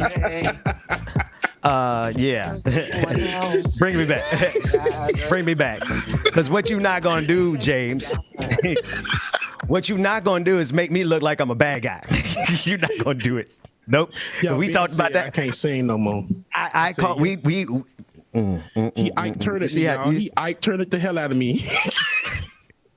Yeah, bring brother. I need some backup over this. So come here, brother. Back. Yeah. Are we going to talk about this white preacher trying to rewrite George Washington's history? Oh yeah. We got to talk about that thing. I said both. Yeah, go ahead. Quickly, did you want? Would you prefer that be us, or would you like to have Livingston to be a part of that? Oh, well, actually, and Dwayne, give us the 3-shot real quick. I thought we had a 3-shot on the screen. We're listening to the voice of God momentarily until Brother Back is on the screen. No, actually, if he's available, I absolutely would love to have Dr. Livingston. And quite frankly, most of the time, I try to defer to their schedules. But anybody who, at this point, because the conversations have layers, and this next conversation absolutely ties into what we just got through talking about with Dr. Butler and Professor Livingston. There's a clip of a preacher. So hold on 1 second, yeah. Ben. So Dwayne, Dr. Livingston is still on. So if we could bring him into it, but Ben, I also got to tell you, Professor Butler, I just love the simplicity at which she spoke, but was incredibly thoughtful and informative. So, oh my gosh, she was incredible. Please pass my sentiments along to her. Absolutely. She's been, Dwayne, you should have said that with the microphone on. Dr. Butler is one of the foremost thinkers in this country on that topic. And that's why I do recommend everyone get her book, because she parses those nuances very, very with grace and elegance and sophistication and precision. That's what I love the most, the precision of the language. And also Dr. Livingston, as he was speaking, and he put that thing so perfectly that even Dr. West, who is I think all of us can agree, putting the political part aside, Harvard would have been lucky to have Dr. West. But because Dr. West is speaking truth to power in the soft underbelly, like Dr. Livingston was talking about, how Bono from U2 got to the soft underbelly, Dr. West represents that too, and so does quote unquote critical race theory, which brings us to that video. It's about a minute and a half, but it is a evangelical pastor. And this, the reason I want to play this, because we got to watch what these people are teaching in their pulpits. Right-wing pastor, and this is from Right Wing Watch on Twitter, at Right Wing Watch. The right-wing pastor, Jack Hibbs, says that while George Washington owned hundreds of slaves, he treated them well and even left one, William Billy Lee, half of his wealth when he died. The problem is with this is that it is a complete lie, but it is a lie that is being told with the full authority of his religious, titles. Let's take a look at the clip. Many times today we're taught in public schools, oh, they're a bunch of white slave owners. Okay, they were white and they did have slaves. Many of them inherited slaves, but be very, very careful. If you fired your slave, you sent them to death. So what happened? Listen, one case in point. George Washington, he had slaves. They were well taken care of, very well taken care of. They were allowed to have families. They were not beaten, okay, on this estate. And Washington's aide at all times, you could never see Washington without seeing with him William Billy Lee. You don't think about that. You may have never even heard of William Billy Lee, but when William Billy Lee was here on this property. In fact, just behind the camera is the resting place of George Washington. I'm looking at it right now. When George Washington died, according to Washington's will, William Billy Lee was released with documentation to prove it, and half of Washington's wealth was given to William Lee. When's the last time you heard that? Well, the last time I heard it was never, because Dr. Mack and Dr. Livingston, I mean, it's an outright lie. Dr. Mack, you always have the historical perspective. Help us out with this. Okay. So listen, brothers, I can't see you, so hopefully you got me in the shot. But listen, versus, when I talk history, I love to come with receipts. So why don't we just go directly to George Washington's will and just listen to why what he said is a lie when he spoke about William Lee. So Washington said this: upon the decease of my wife, it is my will and desire that all slaves whom I hold in my own right shall receive their freedom. So we're going to stop right there. If Washington was so benevolent, why didn't he free our enslaved ancestors when he was living? He wants to go to his grave and then say, no, when my wife dies, then we will set them free. And second of all, let's be real clear here from the jump. There is no such thing as a good slave owner. Come on. From the jump, like it or not. No such thing. Now, let's speak specifically about our enslaved ancestor, Brother William. This fool, this lying fool, just said that Washington gave him half his fortune. Now, when Washington died in 1799, Washington was worth a little over $500,000. Over $500,000. In his will, this is what Washington said: and to my mulatto man, mulatto, that means somebody was sleeping around. Okay? Somebody was sleeping around. To my mulatto man, William, calling himself William Lee, I give immediate freedom, or if he should prefer it, on account of the accidents which have befallen him. No, how about on account of the institution of slavery that he was subjected to and held in by you, George Washington? Okay. Of which rendered him incapable of walking or any active employment, to remain in the situation he now is, it shall be optional in him to do so. In either case, however, I allow him an annuity of $30 a year during his natural life. This fool, now, this ain't me reading, this ain't me giving you my opinion. This is directly from George Washington's will. So this fool gets up there and tells you Washington gave him half of his wealth. According to this will, he gave him an annuity of $30 a year. Washington was worth well over $500,000. Man, go on with that nonsense. Ain't nobody really trying to hear all that. Stop right there for now. Yeah, Dr. Livingston, I want to bring you in on this conversation, and thank you for hanging out with us even longer, because this is being taught in churches. Right. This guy is a pastor, and this is not far off from a lot of these evangelical pastors that we see all the time. They are so terrified of the narrative. They want to be victims so bad.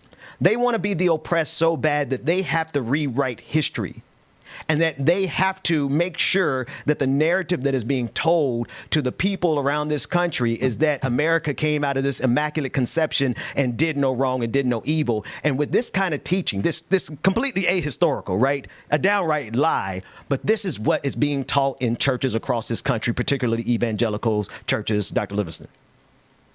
Yeah, there is so much wrong teaching that it has to be addressed. We got to really out this stuff, because what it does is it teaches a whole group of folks, and sometimes Black and brown Americans that want to go to these churches because they're so big, they're so nice, they like the music and all.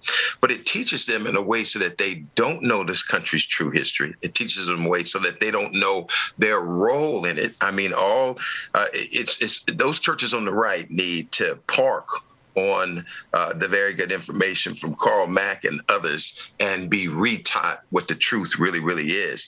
And it should be known that historically, there is no record that George Washington, while a slave owner, treated his slaves any better than the average slave owner treated their slaves. And let me tell you how bad that treatment was. That treatment was so bad that the food was not soul food. The food that they ate often was just a big handful of grain twice a day, or something that you could kind of fold in a shirt. It was really not a nutritious, balanced meal that they ate. That treatment was so bad that the clothes that they wore often was one change of clothes twice a year. And often people described seeing slaves half naked in the field working because you're sweating in those clothes. It was so bad that Frederick Douglass talks about being a kid, and at night in the winters of, where was he at, Dr. Mack? I said Virginia, and you corrected me. In Maryland, thank you, sir. Maryland. Hey, listen. You want to get the calendar. You want him to teach because he's clear on the facts. And the point that I want to make is that his feet sometimes were frostbitten when he woke up in the morning. He was the master's son. He was the master had his son out in the cabin freezing at night. You don't get a worse deadbeat dad than somebody treating their child like that. And then I haven't even got to the beatings. The beatings were so bad that you got that one picture that people often see of that brother that took his shirt off with his hands on his hips, still looking proud and strong. And you can see the marks on his back. This was typical.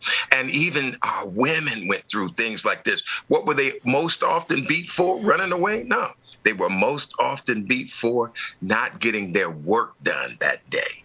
Because it was let me add this, and let me bring this specifically to the quote unquote father of our country, because Brother Livingston he told you exactly right. See, this is, earlier you heard me talk about the ideology of the lost cause, and I've told you earlier that the ideology is to make slave owners good people. There is no such thing, people, as a good slave owner.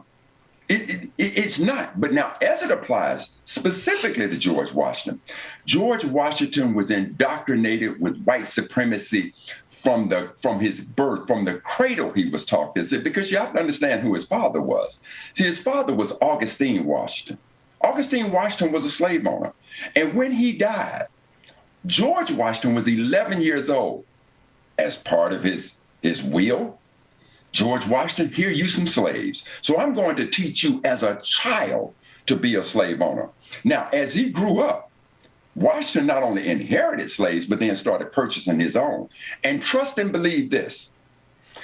Washington whipped slaves, he beat them, he separated families, and if you ever had in your desire to leave Washington's plantation, with vigor, he would chase you. So his idea of going to get you if you ran away from his plantation, he was relentless, as history recalls. And this family, this is the man that they say is the father of our nation.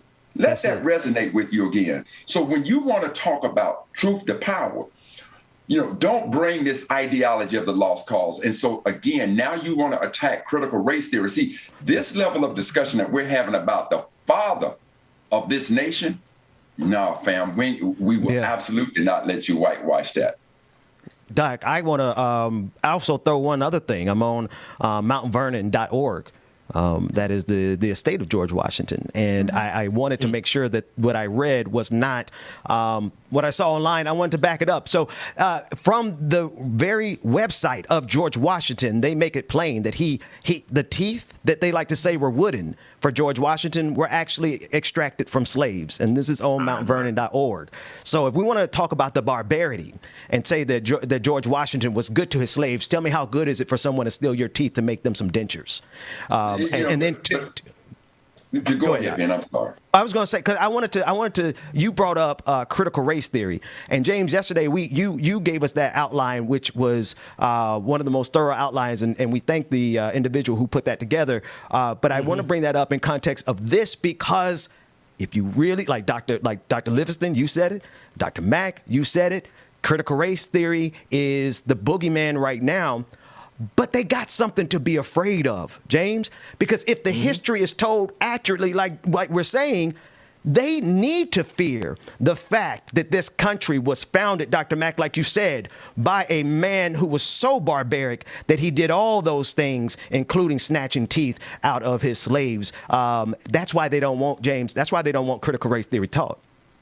No, you're right. Yeah, they don't want the truth to come out.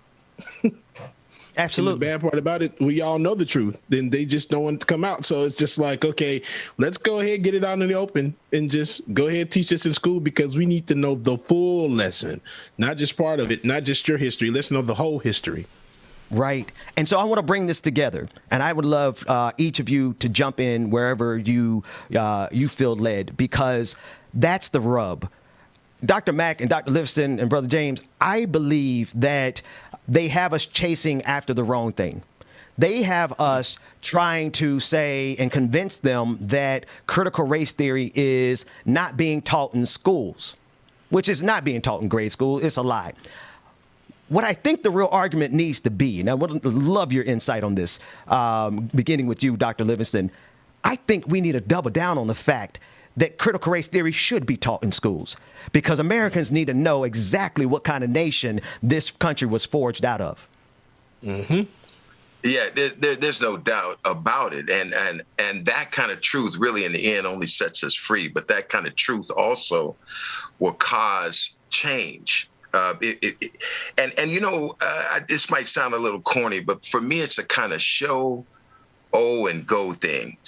You see, they want to present a teaching that shows them in a good light, but the truth of the matter is that it's good and bad. It's checkered, and some of the bad is terrible. It's horrible, but that's where the truth is, and that's where you have to be. It's what really turns the light on, and it really tells the story as it really is. And then there's a old thing, because the more we get into a deep and accurate history that critically looks at the country, good and bad, the more they realize they have mistreated, the country has been mistreated, brown and black people in the country. The country's mistreated women. The country has mistreated the poor. And when you mistreat, you owe them. That it requires a remedy. It's what we do in court every day. And then it's where you're going to go. And you see, as these folks get older and they realize what they've done wrong, they try to whitewash this stuff. It reminds me of an episode way back at the Cosby Show. I know Cosby is looked at negatively, but that show did some good things for us back in the 80s. Right. And Cosby was talking about how his parents were so good. He said they were being like that because that's an old person trying to get in heaven. And even back in the 1700s, whites had seen the Phyllis Wheatleys, the Benjamin Bannekers, and something in their heart told them, you know what, I don't know, we may not really be living up to righteousness and truth, to that we hold these truths to be self-evident, that all people are created equal. So they want to whitewash it so that they look really Christian. But at the end of the day, they're not treating black and brown people like they would like to be treated. And it is a major wrong. They can't whitewash it. They can't give themselves a pass. And when we speak up on stuff like this, we actually helping them get themselves right. We gonna show it right. They owe it, and they also we gonna get them ready to where they gonna go. Because if you live in that air, you're gonna die in that air. You're gonna be judged in that air. And they owe us. We standing up for who we are, and we also standing up for right and where we gonna go. Now, see, I tell you right now, BNC, with that said, that deserves we're going to get you right, like it or not. Yeah, we're going to get you right. But see, Brother Livingston, you know, I also want to give folks a deeper look into Brother Livingston, because, see, at Seattle Central, we just hearing about critical race theory. So Brother Livingston, if you could give us some insight on your dealings with critical race theory, how far you go back with it, you know, give us some insight to it from your perspective. Well, listen, Doc, it's so good that you are on the East Coast, but you are respected as a community activist and leader out here in the Pacific Northwest, because you know that sometimes we're not quite on the radar screen because we're so far away, way out here.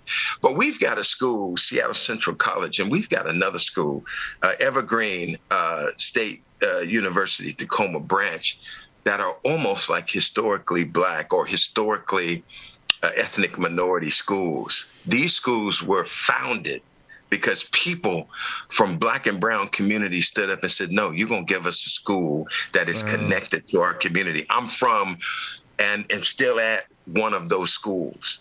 And at Seattle Central College, every president of our school, going all the way back to about 1970, has been African American, except for two. A wonderful Latino president we have had, and then the founding white president that told them you're only going to have a vocational school at this point. And man, listen, Filipinos, international community people, African Americans, Latinx Americans, and believe it or not, of the African Americans, Black Panthers stood up and demanded, no, you're going to build a full-scale school and it's going to be tied to the community. And so when we taught, especially when I hired on around 1990 and into the 90s, we picked up on what Derek Bell was saying in the legal community, bringing critical race theory ideas in. We picked up on what Bell Hooks was saying in sociology and the womanist and movement, and in the movement to bring women to the center of discussion. And we taught and brought in very innovative ways of teaching, including team teaching, which we call coordinated studies. And when we did, our flagship coordinated studies programs was like Our Ways of Knowing, which was mainly Afrocentric when we presented it. And we had 2 or 3 of them like that. It was transformative. There was a movement nationwide, mainly from the far right, to try to stop that kind of education in the classroom. We see the modern day manifestations of it with them going after Dr. West. 20 years ago, they were going after Leonard Jeffries up at City University in New York and others. They were going after at Temple University, our brother there that was leading the Black Studies program. And they know it's about power and liberation, so that they got to do it. But we have been pushing this movement regardless. And so critical race theory is what we all about, but we're just more practical with it. We might not be writing as much, but we're teaching from it, and we're trying to change curriculum. So from your perspective, give us the snapshot, because again, I don't want us to chase after the boogeyman of critical race theory. I want us to get on the offensive, because to me, what this dude did in this clip, and I probably would love to play it again, but we understand the level of stupidity. We don't have to play it again. But what he's doing here is his own critical race theory. He's doing a whitewashing of history, and it is a way of when you put it in context of everything else these Republicans are doing across this country, it is just one facet in a broader agenda to seize power. And I think the way for us to beat this is not to debate them on their terms, but to go on the offensive and show them exactly why. So why we need critical race theory. So would you, again, just for the audience, give us the elevator pitch, Dr. Livingston, because of your background, you can help us understand very succinctly, what is critical race theory? So critical race theory is a way of teaching any subject in a way that recognizes that the truth that we know now is still not balanced, and teaching in a way that properly presents the information in terms of race, especially, but we will bring in sex and even elitism, but race number one.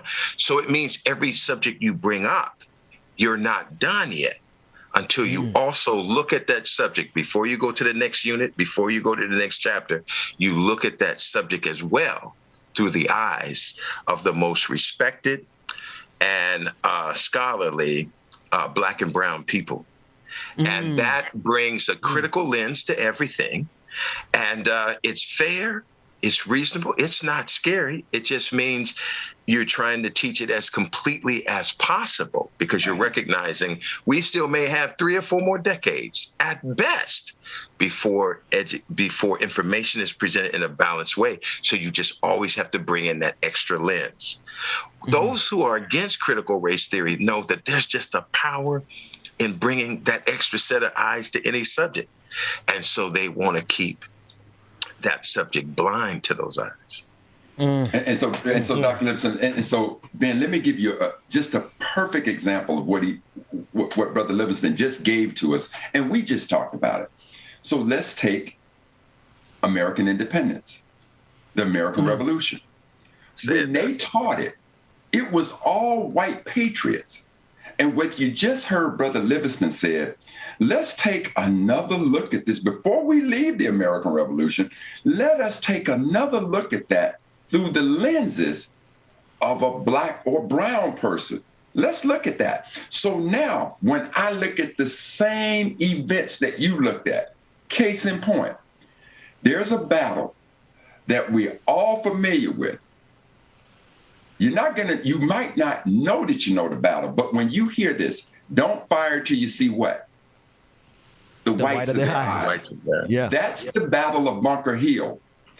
If you take a look at that battle from their perspective, you learn what you learn. Don't fire till you see the whites of their eyes.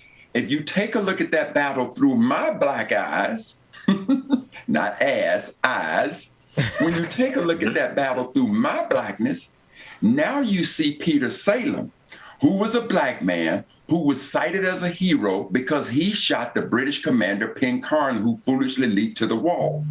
When you look at the 4th of July, you see all of if that stained flag, you see our Black blood in it.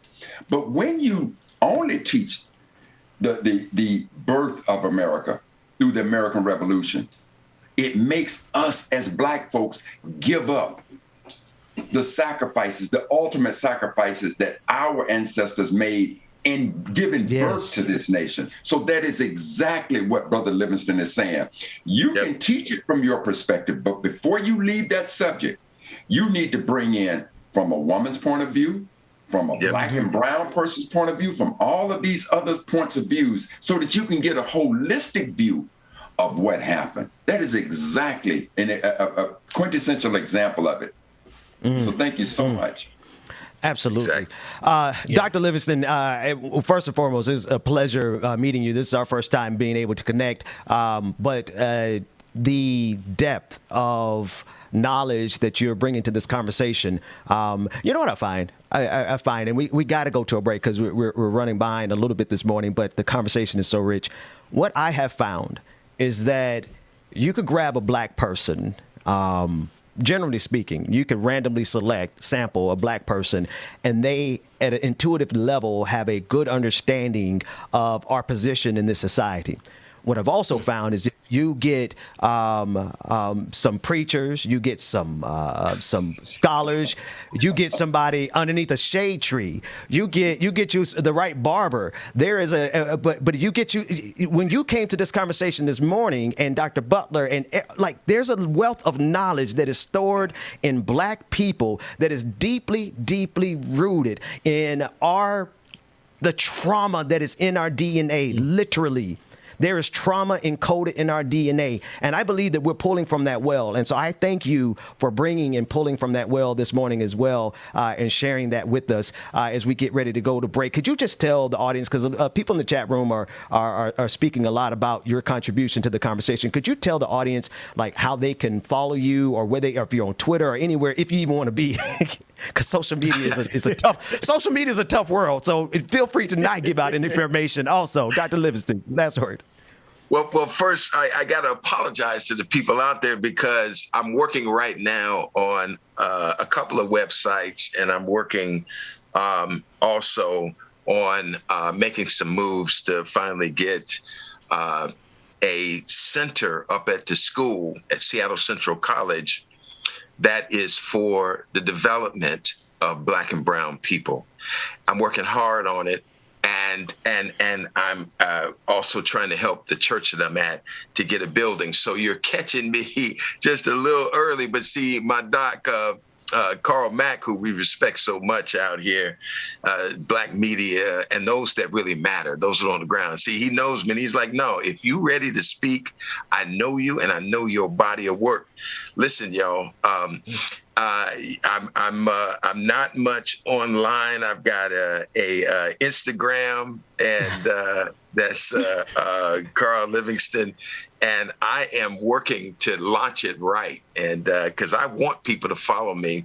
I've got a book out called Shoestrings and Bootstraps, a development plan for Black America that I originally published 12 years ago, that I republished 10 years ago. And I am getting ready for the world. I got a new manuscript I'm working on right now, outing the strategy against Black and brown people these last 50 years. It's called, that's part of the title. It's called The Southern Strategy. Can't tell you much more about it. Stay tuned. Listen, it's about to be on and popping, but Carl Mack knows about it. Carl Mack came out here, and he started working from the time he came out here, and he was just standing up for justice. He was just taking it one matter after time, one matter after time. So Carl Mack knows us because he planted himself in our community out here, and he began to defend those who didn't have a voice. And so I appreciate him so much for bringing me out here. But listen, I'm going to be ready on my social media side in just a few months. And y'all, no problem.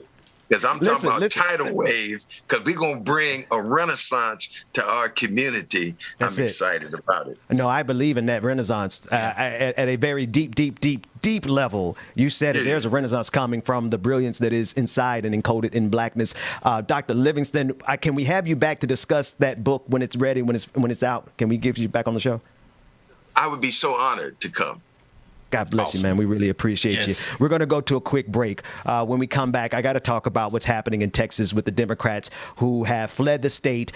We have a quote from Sister Jasmine Crockett, who is a state representative there in Texas, as it pertains to Governor Greg Abbott threatening to arrest the Democrats who have left the state in order to protect our voting rights. We got to cover that. James, take us to a quick break so we can do a reset. We'll be back with more Like It or Not right after this.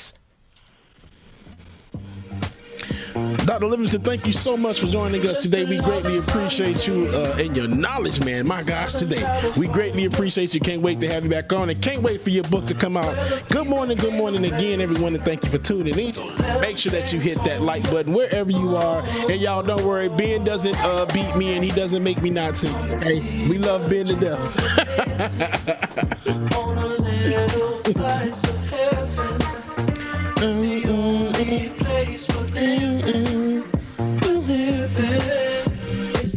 Laura Strada, me too. I'm so sick of Texas. Like, my gosh, today, man. Like, what's going on in Texas?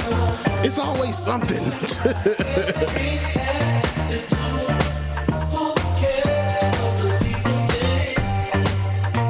been turning kind of gray.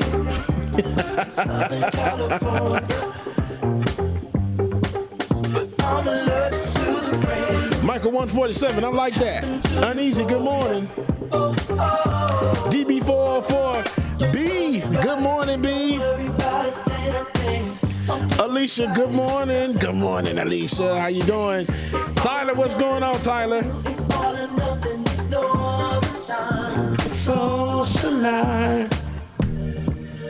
Come and see what you've been missing.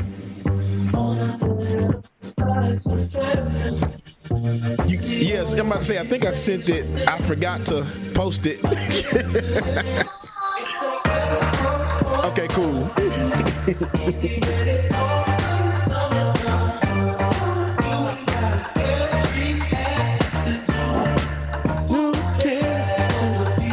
Rosie Bean, good morning, good morning.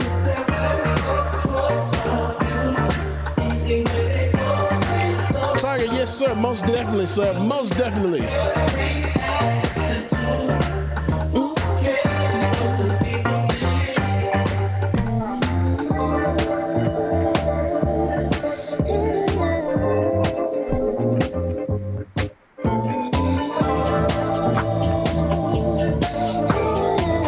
Hey, just let me know. You don't mean nothing to me. E-boys like you every dinner. I don't believe what you preach. You're just a rookie beginner. Hang out with boys on the street. Like that will make you a winner. I don't believe what I see. I really can't stand being he ain't doing nothing. I'm just laughing. Just the thought. Hurt my soul. But I was unaware. Oh man. Y'all welcome back, y'all. Y'all welcome Ben back to the screen, y'all. Do we still have Dr. Mack? I think he's here too. Bring Dr. Mack. Bring Dr. Mack on the screen. James, I want to pull up on the screen. Like, I think people. I want to take a quick segue before we go to this next story. Because I think one thing people may not know is that 99% of everything that we've done on this show, all of the shows, because we got a lot going on here. I know it's confusing for people, and we're getting down to the specifics of the exact format. But the Benjamin Dixon Show, Like It or Not, On the Clock, Georgia Ford, Carl Mack, Rebecca Azor, James DJ Exclusive, Bubba Williams. We've done all this without even really meeting each other in real life during a pandemic. Right. Of course, we've known each other for a while. We've met each other several times, of course, from college. Yeah. But like never we've seen each other before. we've seen each other twice in 2 years because of this pandemic. Well, hell, I guess in that case, it's been twice in 20 years almost because it's, college or whatever. Right. And we go way back. But what we do know is that everybody who's in this orbit, everybody who is to Dwayne running the TriCaster, to David, to everybody who works with us putting this together, we all really mean what we say. We are all really genuinely out here fighting. You don't get up every morning and do this just because you want to do it. And, you do it because there's a work. And you bring joy to people. Same with Dr. Mack. He's not going to sit there and put together 66 days of a calendar because he wants somebody to know. No, he does it because he really means the history. You go to Rebecca. She doesn't get up and come here every single day. And she's not with us today, but, she doesn't come here when she comes here and gives us her heart. Because she's just a thing to do. Same with Georgia. Same with me. We literally are here doing this. And I think that's why we were able to pull this together without us meeting. I said all that to bring this up on the screen. Dwayne, I just forwarded it to you in our text message. And I'm sorry, I don't even know if I gave you a chance to recognize that I sent it to you. But we went out. I'm sorry, Dwayne. You know how that happens. We went out last night for the first time bring it back. No, that was perfect. Yeah, that was perfect. We went out last night for the first time as a crew. This was James and Rebecca's first time meeting each other. And I was spraying everything down with Lysol and wearing my mask the entire damn time. I'm not lying to you. Every 5 minutes, I just was need to spraying know Lysol. if you and DJ took the necessary precautions of getting a receipt of seeing her vaccination card. That's my question. Dr. Mack, you must not have saw it. She put it in our DJ, Slack group. I can't hear you, DJ. You can't hear Bubba? Because what he was getting ready to say was, well, go ahead, James. See if you can hear you now. Oh yeah, can you hear me now, Dr. Mack? Oh, no, Dwayne, not yet. You got him over there? I got him now.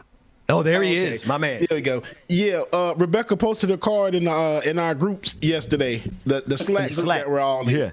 Yeah. So she's legit. Hey, brother. Hey, no, but for real, brother Mac said he didn't say this. I'm translating for you, brother Mac. Brother Mac said I ain't got time to learn no damn new Slack or no new app. I'm not got time for all that. So he missed it.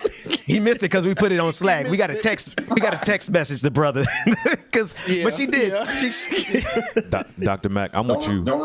I still might have to step back from her a little bit. She's been out in these streets. Traveling the world and stuff. So wait, Dwayne, y'all were talking over each other a little bit. You got to start that over. Say it again about Rebecca. I was saying, Dr. Mack, I'm with you still a little bit. I might have to stay and get my 10 feet from Rebecca because since she's been out traveling the streets and in the country, she out here. So yeah, I'm gonna tell y'all something though. Rebecca probably ain't the worst one y'all got to worry about.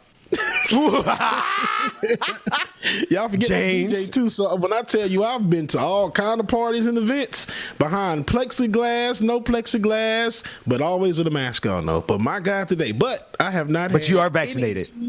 Oh yeah, even before fully vaccinated. Had no issues, no corona, no nothing. Well, that's good. That's science. That's a good thing about technology. Rebecca's probably the least y'all worries. Y'all got so, brother Mac, virus, dog. Let me say, hey, listen, brother Mac. That means you need to check and see if he gets his booster shot in 6 months. That's what you need. You're going to need to see the booster shot receipts. Right. But James, we are going to talk about this story out of Texas. It is very important, but. I just got to ask you, man, am I doing too much? Like, cause I wasn't a nervous wreck when I got home, but I was like, we really could have done that via Zoom to prevent, to be safe. Am I doing too much, man? No, I think it was fun. It was much needed. We need to get the hell out of this. No, I'm talking about with my antibiotics and my spray and my lifestyle.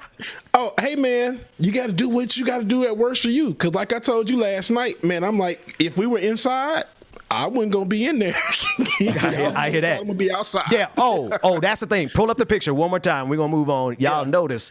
You can notice the darkness of it because we were sitting outside. Now that was the agreement. Like we went to the place where we knew we could sit outdoors. And we ain't playing games with these folks in Georgia who don't want to get vaccinated. So that said, it was good to finally meet up as a crew. And we're hoping in August sometime, the entire crew, there's about 7 of us right now. We're going all get together and hang out, because the pandemic has kind of made this, Dr. Mack.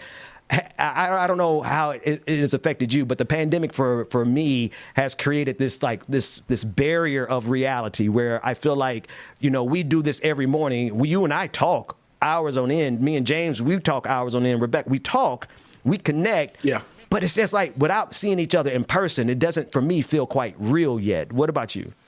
No, absolutely. Likewise. So, it can't be stated any clearer than you did. So I agree with you. And I do look forward to the day when all of us as a family get a chance to get together and see each other, and brotherhood and sisterhood and fellowship through it all. So I'm looking forward to it.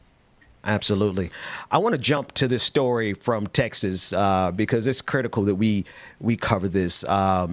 Democratic politicians fled the state. And this is some reporting from the BBC. Democratic politicians in Texas have left their state en masse in effort to prevent Republicans from passing a law to tighten voting rights.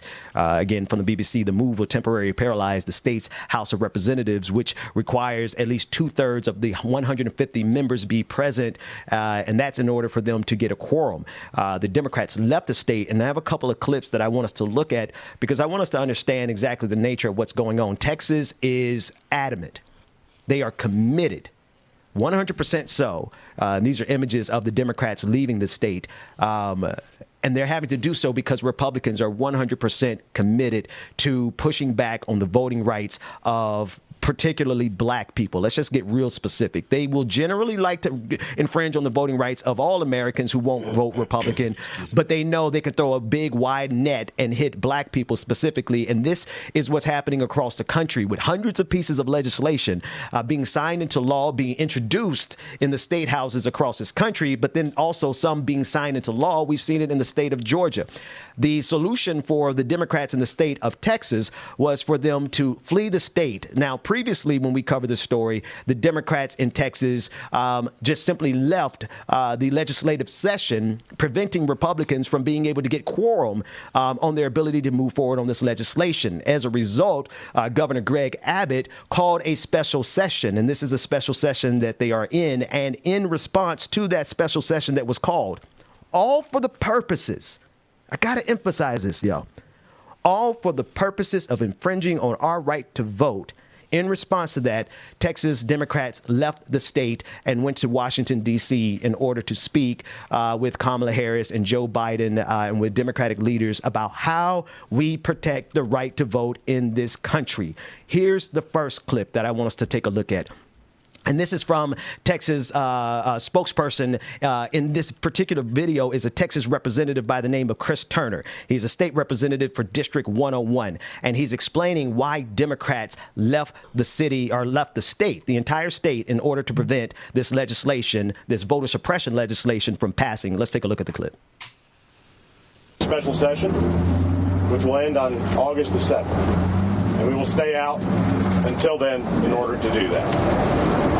We are going to use that time to plead with our friends and our colleagues and our leaders in the Congress that the time is now. There is no more time. You must pass strong federal voter protection legislation, and you must do it now. You must do it before the August recess. Our democracy is at the very end. He said so poignantly that our democracy is at stake. This next clip is from another Texas representative by the name of Jasmine Crockett. I mentioned her earlier in this episode. On this clip, or rather in this clip, she is on Deadline White House, and this is hosted by Nicole Wallace on MSNBC. In this clip, Representative Crockett, this is what she said. She said, what most people don't realize is that if we just got an inch, that would protect us in Texas. Talking about if we could, it is so bad. The situation in Texas is so bad that they are they're looking for an inch in order to protect the right of black people to vote. Take a listen to Representative Jasmine Crockett. Those people can then move either mansion and cinema to the extent that we can get something on the table. What most people don't realize is that if we got just an inch, that would protect us in Texas. Texas is the hardest state to vote in as it is. So we need some kind of oversight. We need just something. We don't necessarily need everything that's in H.R. 1. We would love to have it. But if we don't get anything, I don't know what's going to happen to our democracy. I don't know what's going to happen to our democracy. I have one more clip, but I want to hold on that clip. I want to bring back James and Dr. Mack to discuss it up until this point, because Republicans are not playing, or rather they're playing for keeps. Dr. Mack. You know, Ben, when I was on that battlefield of civil rights in Seattle, as Brother Livingston was alluding to, because of the history of understanding what this country was willing to do to oppress us, I developed an ethos. That means it's something that was ingrained, that was central to every action I made. And one of the ethoses in my life was this: discrimination, racism, those artificial barriers, when I sit to talk with you, they do not deserve diplomacy. So extreme levels of oppression require extreme efforts in your solution to them. So what Biden needs to take a lesson from is exactly what the Democratic brothers and sisters in the state of Texas did. They saw how extreme the Republicans are willing to go to jeopardize democracy, so they knew that they could not sit with these people. Because understand this, reason is stupid. It is impossible for them to have a conversation. Reason must leave the table. And in this case, reason left the state. And that action, although viewed as extreme, is exactly the type of action that is needed. President Biden, we don't need just your rhetoric. We need some extreme actions to combat these extreme efforts to challenge the very fabric of democracy in this nation. So to the brothers and sisters of Texas, I applaud you. And may your lesson not go unnoticed by the rest of us. Absolutely. James, I have this other clip that we're going to play, and I want us all to take a look at it. And it is of another Texas Democratic representative by the name of James Tallarico. And he was on Fox News, and they were speaking about this situation, but the conversation went left, and this is where it went. And I think both of you, everybody's going to see exactly the tie-in. James, Texas Democratic Representative James Tallarico, and I'm sure I'm massacring his last name, so please forgive me, but we got to move to the conversation anyway. He asked the Fox News host, he asked him, did Donald Trump lose? And the Fox News host could not answer that question. And the reason he could not answer that question is because what we've covered since the big lie began on that Saturday after Joe Biden won is the fact that these white folks these right conservatives who are so used to having power, James, they are not going to they cannot acknowledge the truth of the present, let alone the truth of the history of this country. They can't even recognize the truth of the present. Let's take a look at that clip so you can see how this exchange went. Someone in your district that can't get identification?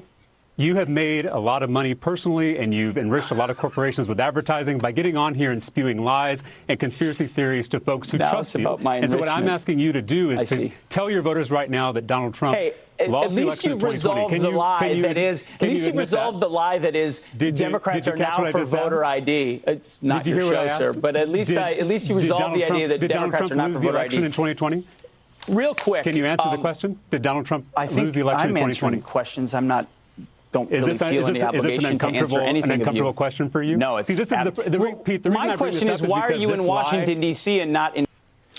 James and then Dr. Mack, these folks, they can't. See, and Brother Mack, you know this well, and James, actually, I think everybody knows this. There is a question that you could ask these bad faith actors who are making money off of the big lie, January 6th, and voter suppression, And this brother, this Texas representative, he got to the essential question is, let's cut to the chase. Will you even acknowledge the truth, James? And we've seen since January 6th, these folks can't even acknowledge the truth that Donald Trump lost. No, they're not going to.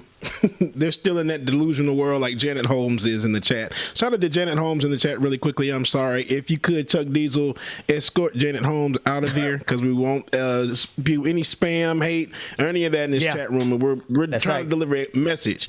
And this is a good-ass message that people need to hear and understand these things. So spewing hate and everything that's going on in this chat room right now, we don't allow that, especially if it's coming from a hateful ass Karen.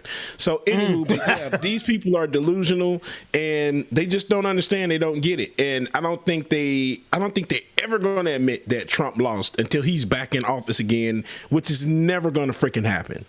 Never. Dr. Mack.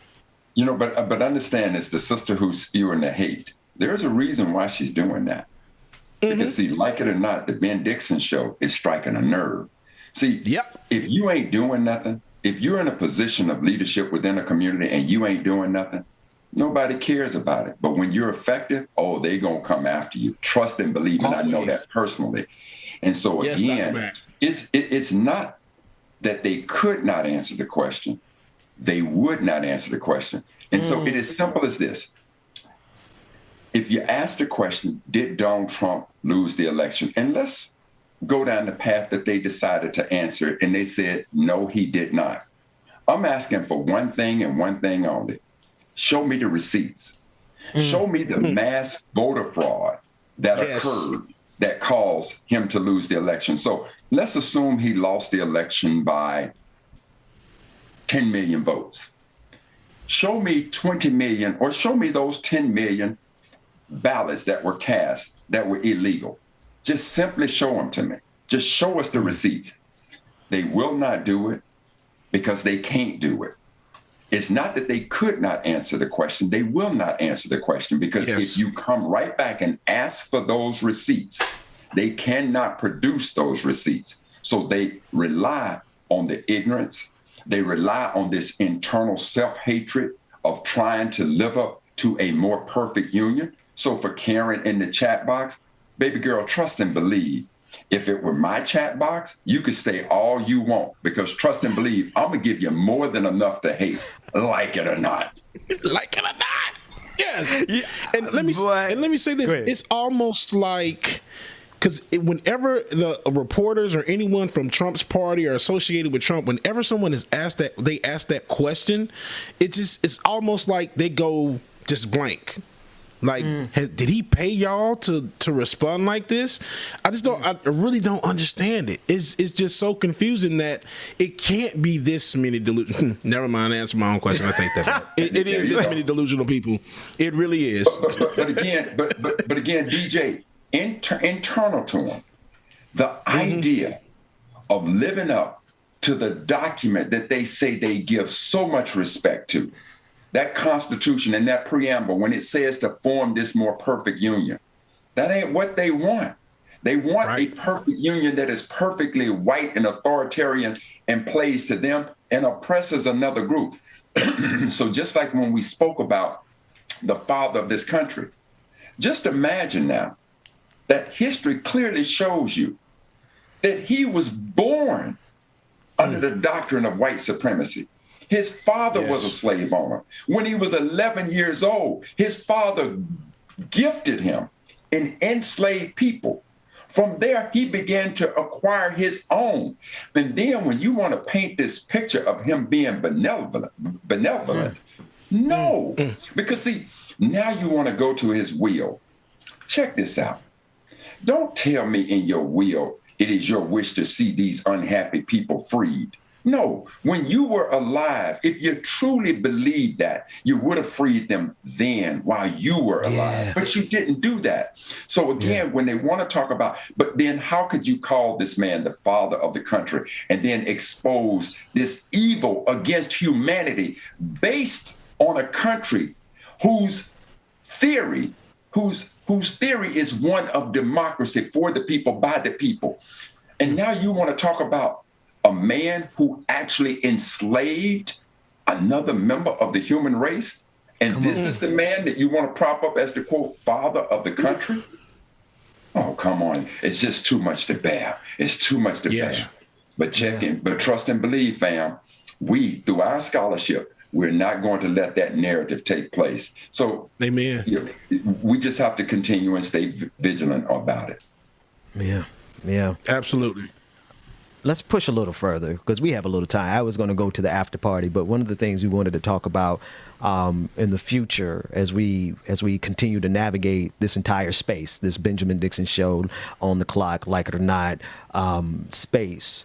One of the things is that we want to have the courageous conversations, the round table conversations where we unearth some truth that, generally speaking, we don't have those conversations in public. And I think that we have, between all of us on this show and the different segments, we have the capacity to have those conversations. So this is where I would just briefly, it's not going to be particularly deep today. I just want to push further because that's what we're here to do. Yeah. James and Dr. Mack,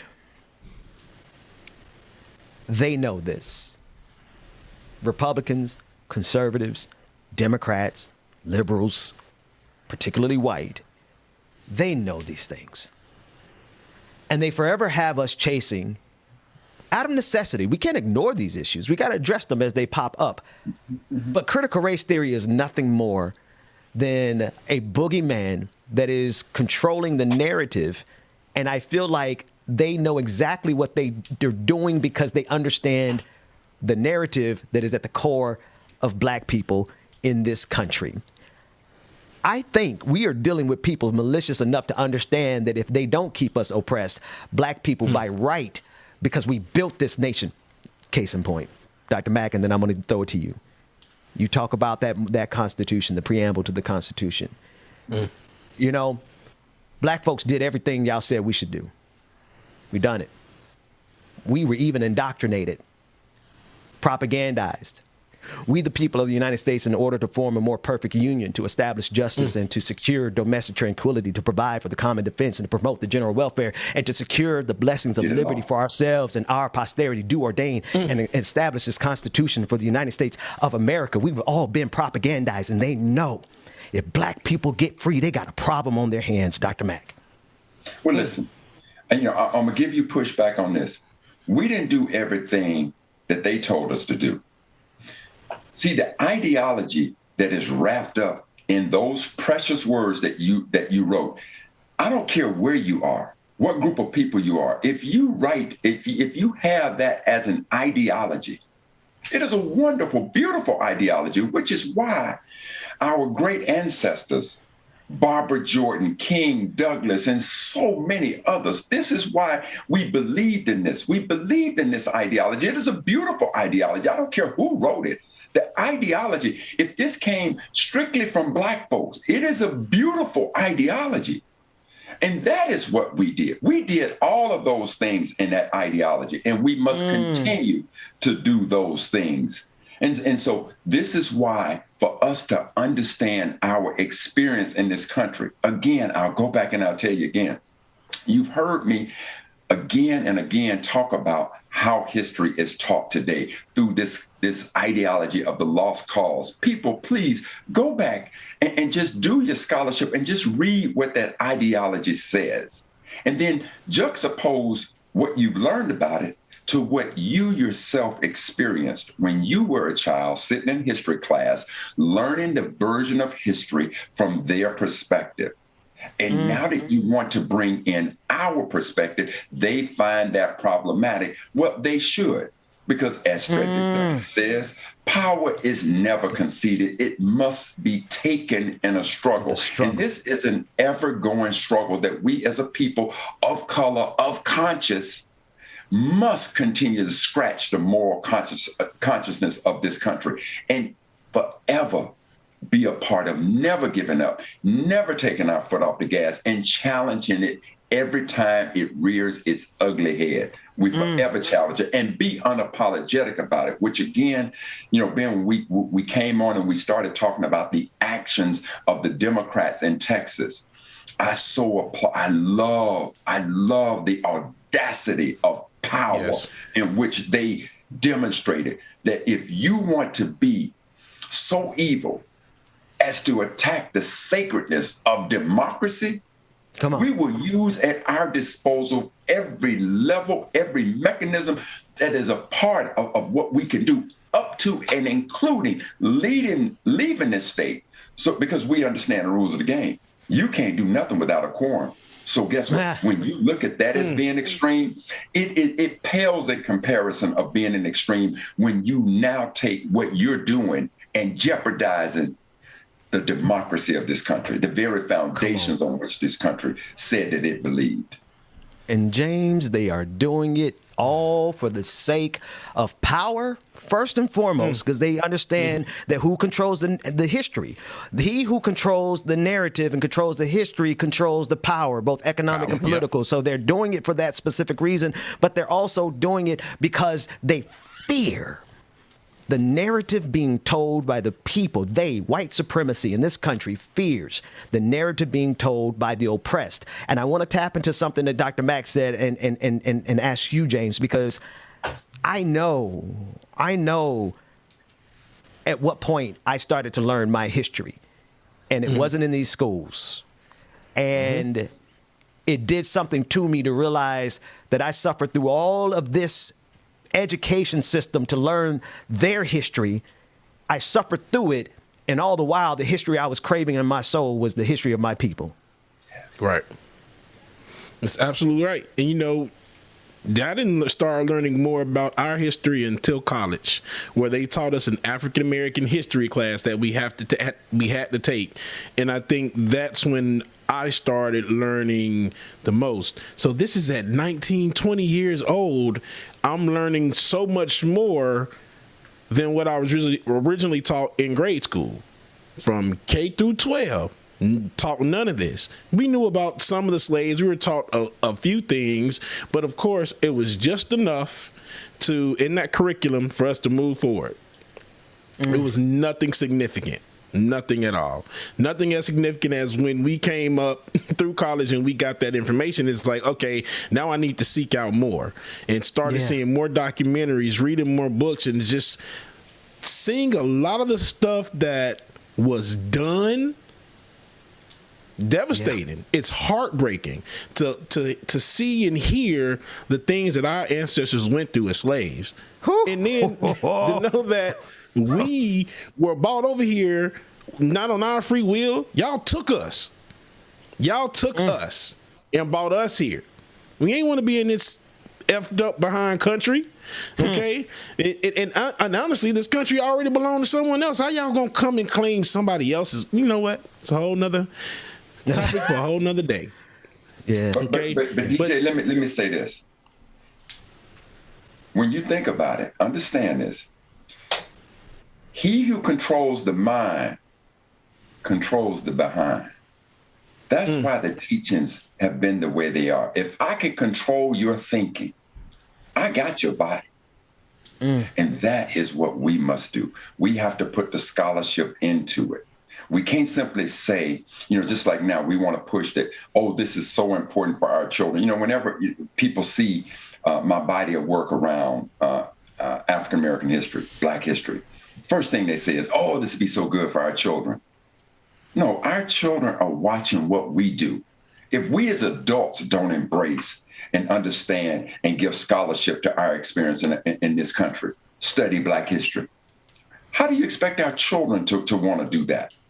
We are their original teachers, and yet we've turned them over to these institutions called public education or even private education. And even though we would put our money in to support either public education or private education, we give up our voice and our power to ever mandate what ought to be taught as Black history. We're hoping to fall upon their good graces that one day they'll see the light. Good graces my ass. Come on. You gonna do this like it or not, fam. Come on. Listen, I want, the best way to do what I got in my head right now is, Brother Mac, to lean on you to help tell this narrative that we have had a conversation on the phone with. Oh, Lord, because when we talk about the history and we talk about how, we talk about the unmitigated gall of our ancestors to look at literally the most significant and greatest empire in the history of, not America, folks, the planet. In the middle of the height of the greatest part of our oppression, Dr. Mack, people like Frederick Douglass, Delaney, Harriet Tubman, these people looked at the greatest empire in the history of the planet and said, bring it. And they did it with an audacity that was wrapped in this right to revolution that is encoded in our Constitution. To me, that narrative turns on something in my DNA that puts me in perspective, that I can see. I could see our place as Black people in this country. Talk about that narrative, because it does something to me. Well, see, let me give you this, a beautiful example of it that I see every day. And like I said, history can be a dead history, or it could be a living history. It's a dead history when you simply know it, but you don't use it to make today better for you. It's a living history when you study the past and use that past to now deal with issues that are taking place today. So when I say to you that I look at it, I watch it every day. You mentioned the name Delaney. So you were talking about Martin Delaney. So let me just share this little story with you about Martin Delaney. So Martin Delaney was one of the first Blacks to be an officer in U.S. military history during the Civil War. Martin Delaney. He was also a staunch abolitionist, and his home was a station on the Underground Railroad. And when we say Underground Railroad, I just want to clear this up. This ain't underground. Okay. So his house was a place that, as our ancestors would escape, they'd come to his house. So Martin Delaney issued this edict. Went something like this. Sir, my house is my castle. And should any man approach that house, I care not who he may be, a constable, a sheriff, magistrate, even of the U.S. Supreme Court, if he crosses the thresholds of that door in search of a slave, and I do not lay his body a lifeless corpse at my feet, may the grave reject my soul a final resting place. Whew. Now, when I say I see him every day, my firstborn son, his name is Joshua Delaney Mack. I was so inspired by this man and his courage that in the face of all of this, to say, if you want to enslave my brother and I'm trying to help them, come get him. But just know you're going to come through me. And you better hope all I got is one round in that chamber, because everything I got is coming at you for the protection of my brother. And so every day I look at my son, Joshua Delaney Mack, I'm reminded of that fierce spirit, because when we think about our experience in this country, we only know about our enslaved ancestors. Yep. They fought a phenomenal battle. But there were many of our ancestors who were marginalized, who were freed, and the swords that they yielded to put us where we are here today, that is where that strength comes from in our history. So don't reject it. Don't be afraid of it. Don't tell me you're tired of learning it. That is what will strengthen you, fam. That is what will strengthen you. I want to make a hard pivot to make this last point. I know y'all trust me enough to try it, James. I need you to trust me enough, because I'm coming into what's generally your turf in terms of being a blurred, a Black nerd. I'm a Black nerd too, and the reason I'm doing this is because I think people still may not get it, because what Martin Delaney did, Frederick Douglass, our ancestors, what they did was more. It was more valiant than any narrative of the rebellion standing up against the empire, the galactic empire, that everyone is so excited about those narratives to the tunes of billions upon billions of dollars, and Luke Skywalker ain't got nothing on Martin Delaney. Trust and believe. Trust and believe. But that's deep as hell, Ben. I said, trust me, didn't I? Oh, shit. What you got with it? Work with it, James. Understand the way that Ben just put that in? Oh my God. Like it or not. like it or not. But you see what I'm saying? You see what I'm saying, bro? Doc, I want you to see, because see, we all got that. See, black people in general, I'm going to tell you something. When I said you could get a dude off the corner underneath the shade tree, some of the most philosophical conversations I have ever had in my life have been with dudes sitting in the garage, sisters sitting in the bar, and the beauty salon. Like, this is in black folks. It is in us intuitively. We may not know it through the historical perspective. We're going to learn it. That's why they're so afraid of critical race theory. No, you could call it what you want to. All we got to learn is black history. But I want to make sure that people tie it into how, you cannot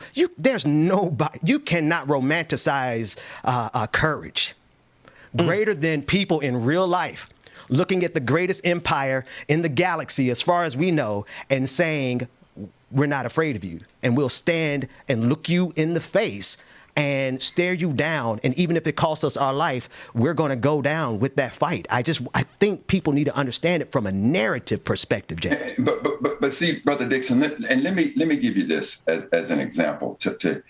When Brother Livingston was on, and first of all, Professor Butler and Brother Livingston were just absolutely incredible Black intellectual think tanks that just fed my soul this morning. So, Sister Butler, and what I loved is the depth of knowledge you have, but your ability to break that down in such layman's terms as to educate us. And I just want to thank you. I hope that you get a chance to see this clip, and just thank you so much. And the same, Brother Livingston, thank you so much.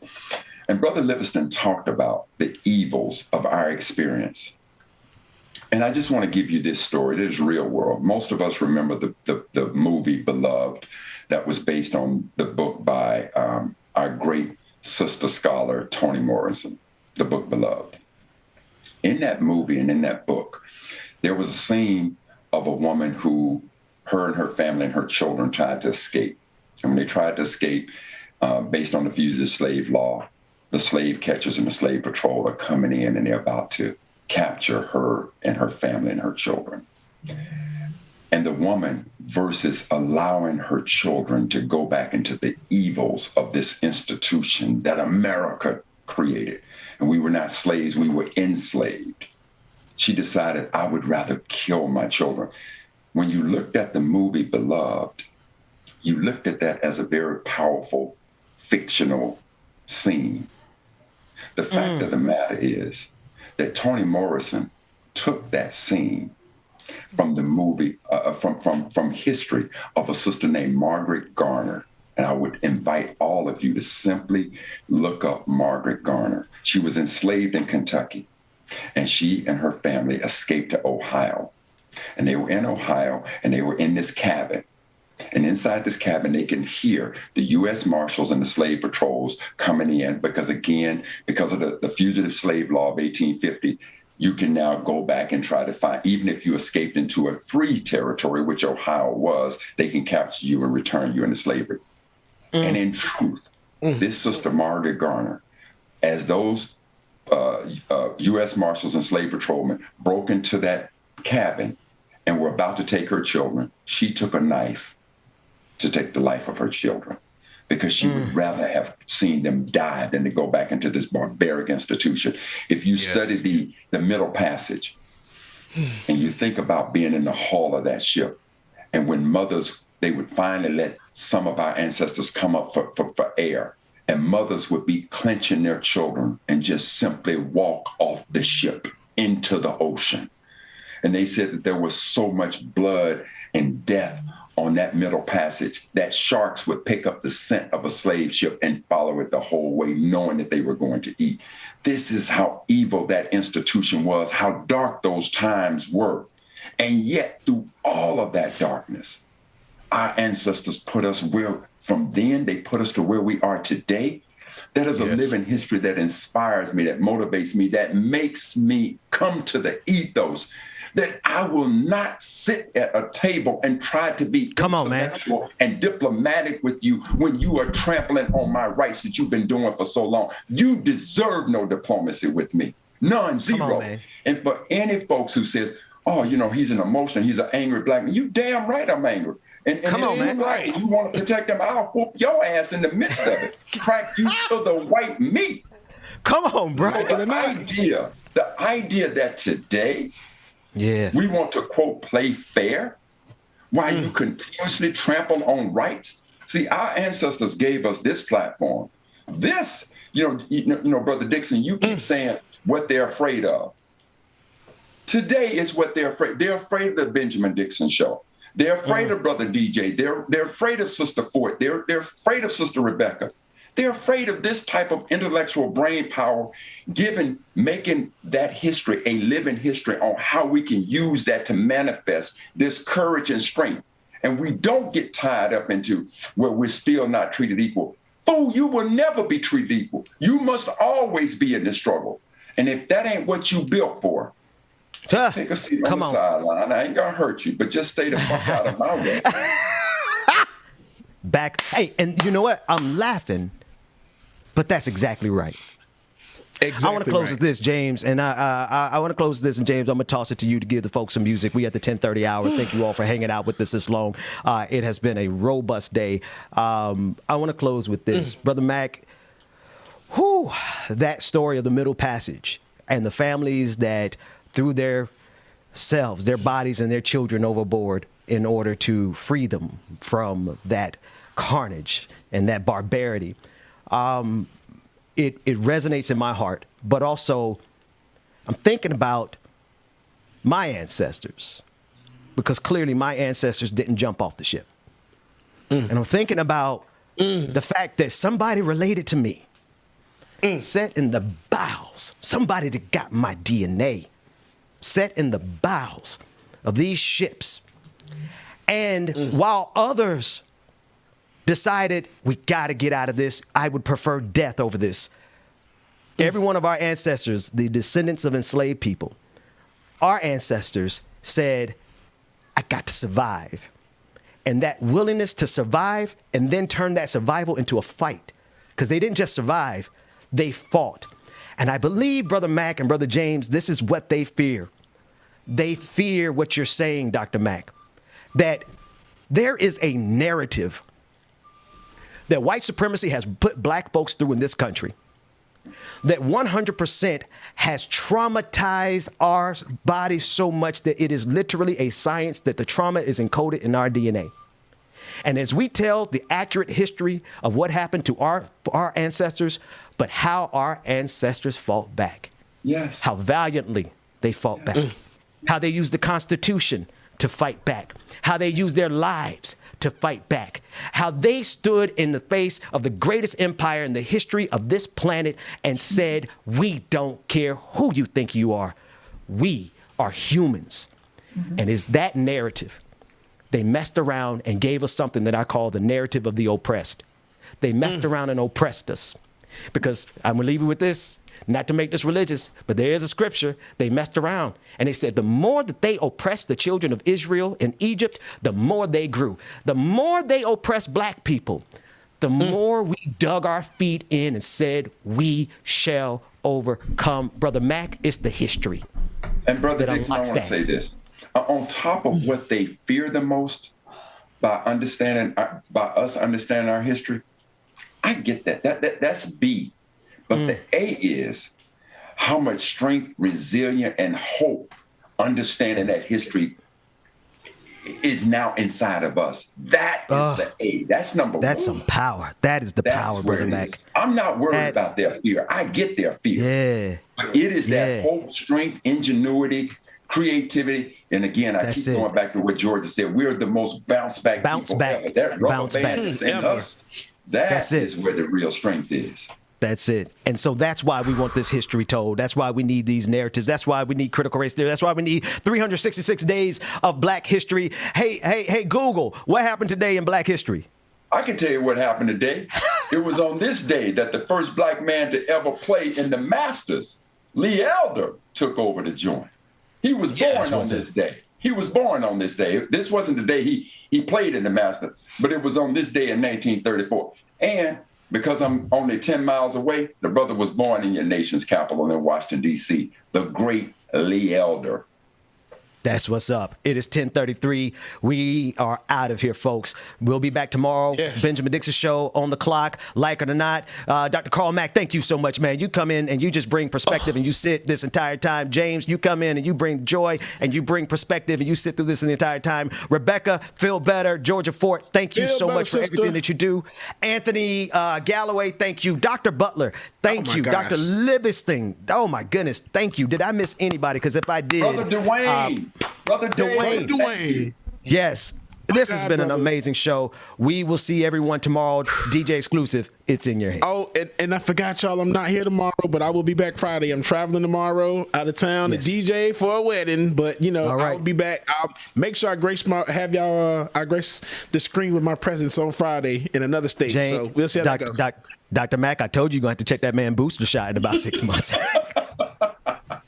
I know, man. Like, damn. And, yeah, trust me. Hey, we'll see y'all tomorrow. Take care, everybody. Y'all, thank y'all so much for tuning in today on the clock, the Benjamin Dixon Show. And like it or not, as always, great, powerful show, man. Everybody that was on the screen today, love y'all, mean it. So much education and knowledge, man. Hey, don't sell yourself short on knowledge, man. Go learn. Keep learning. Knowledge is power. Never stop learning, all right? Go read a book. Go do something. Get some power, y'all. Do that thing. I'm out. I will see y'all on Friday. It's Conference Call Wednesday.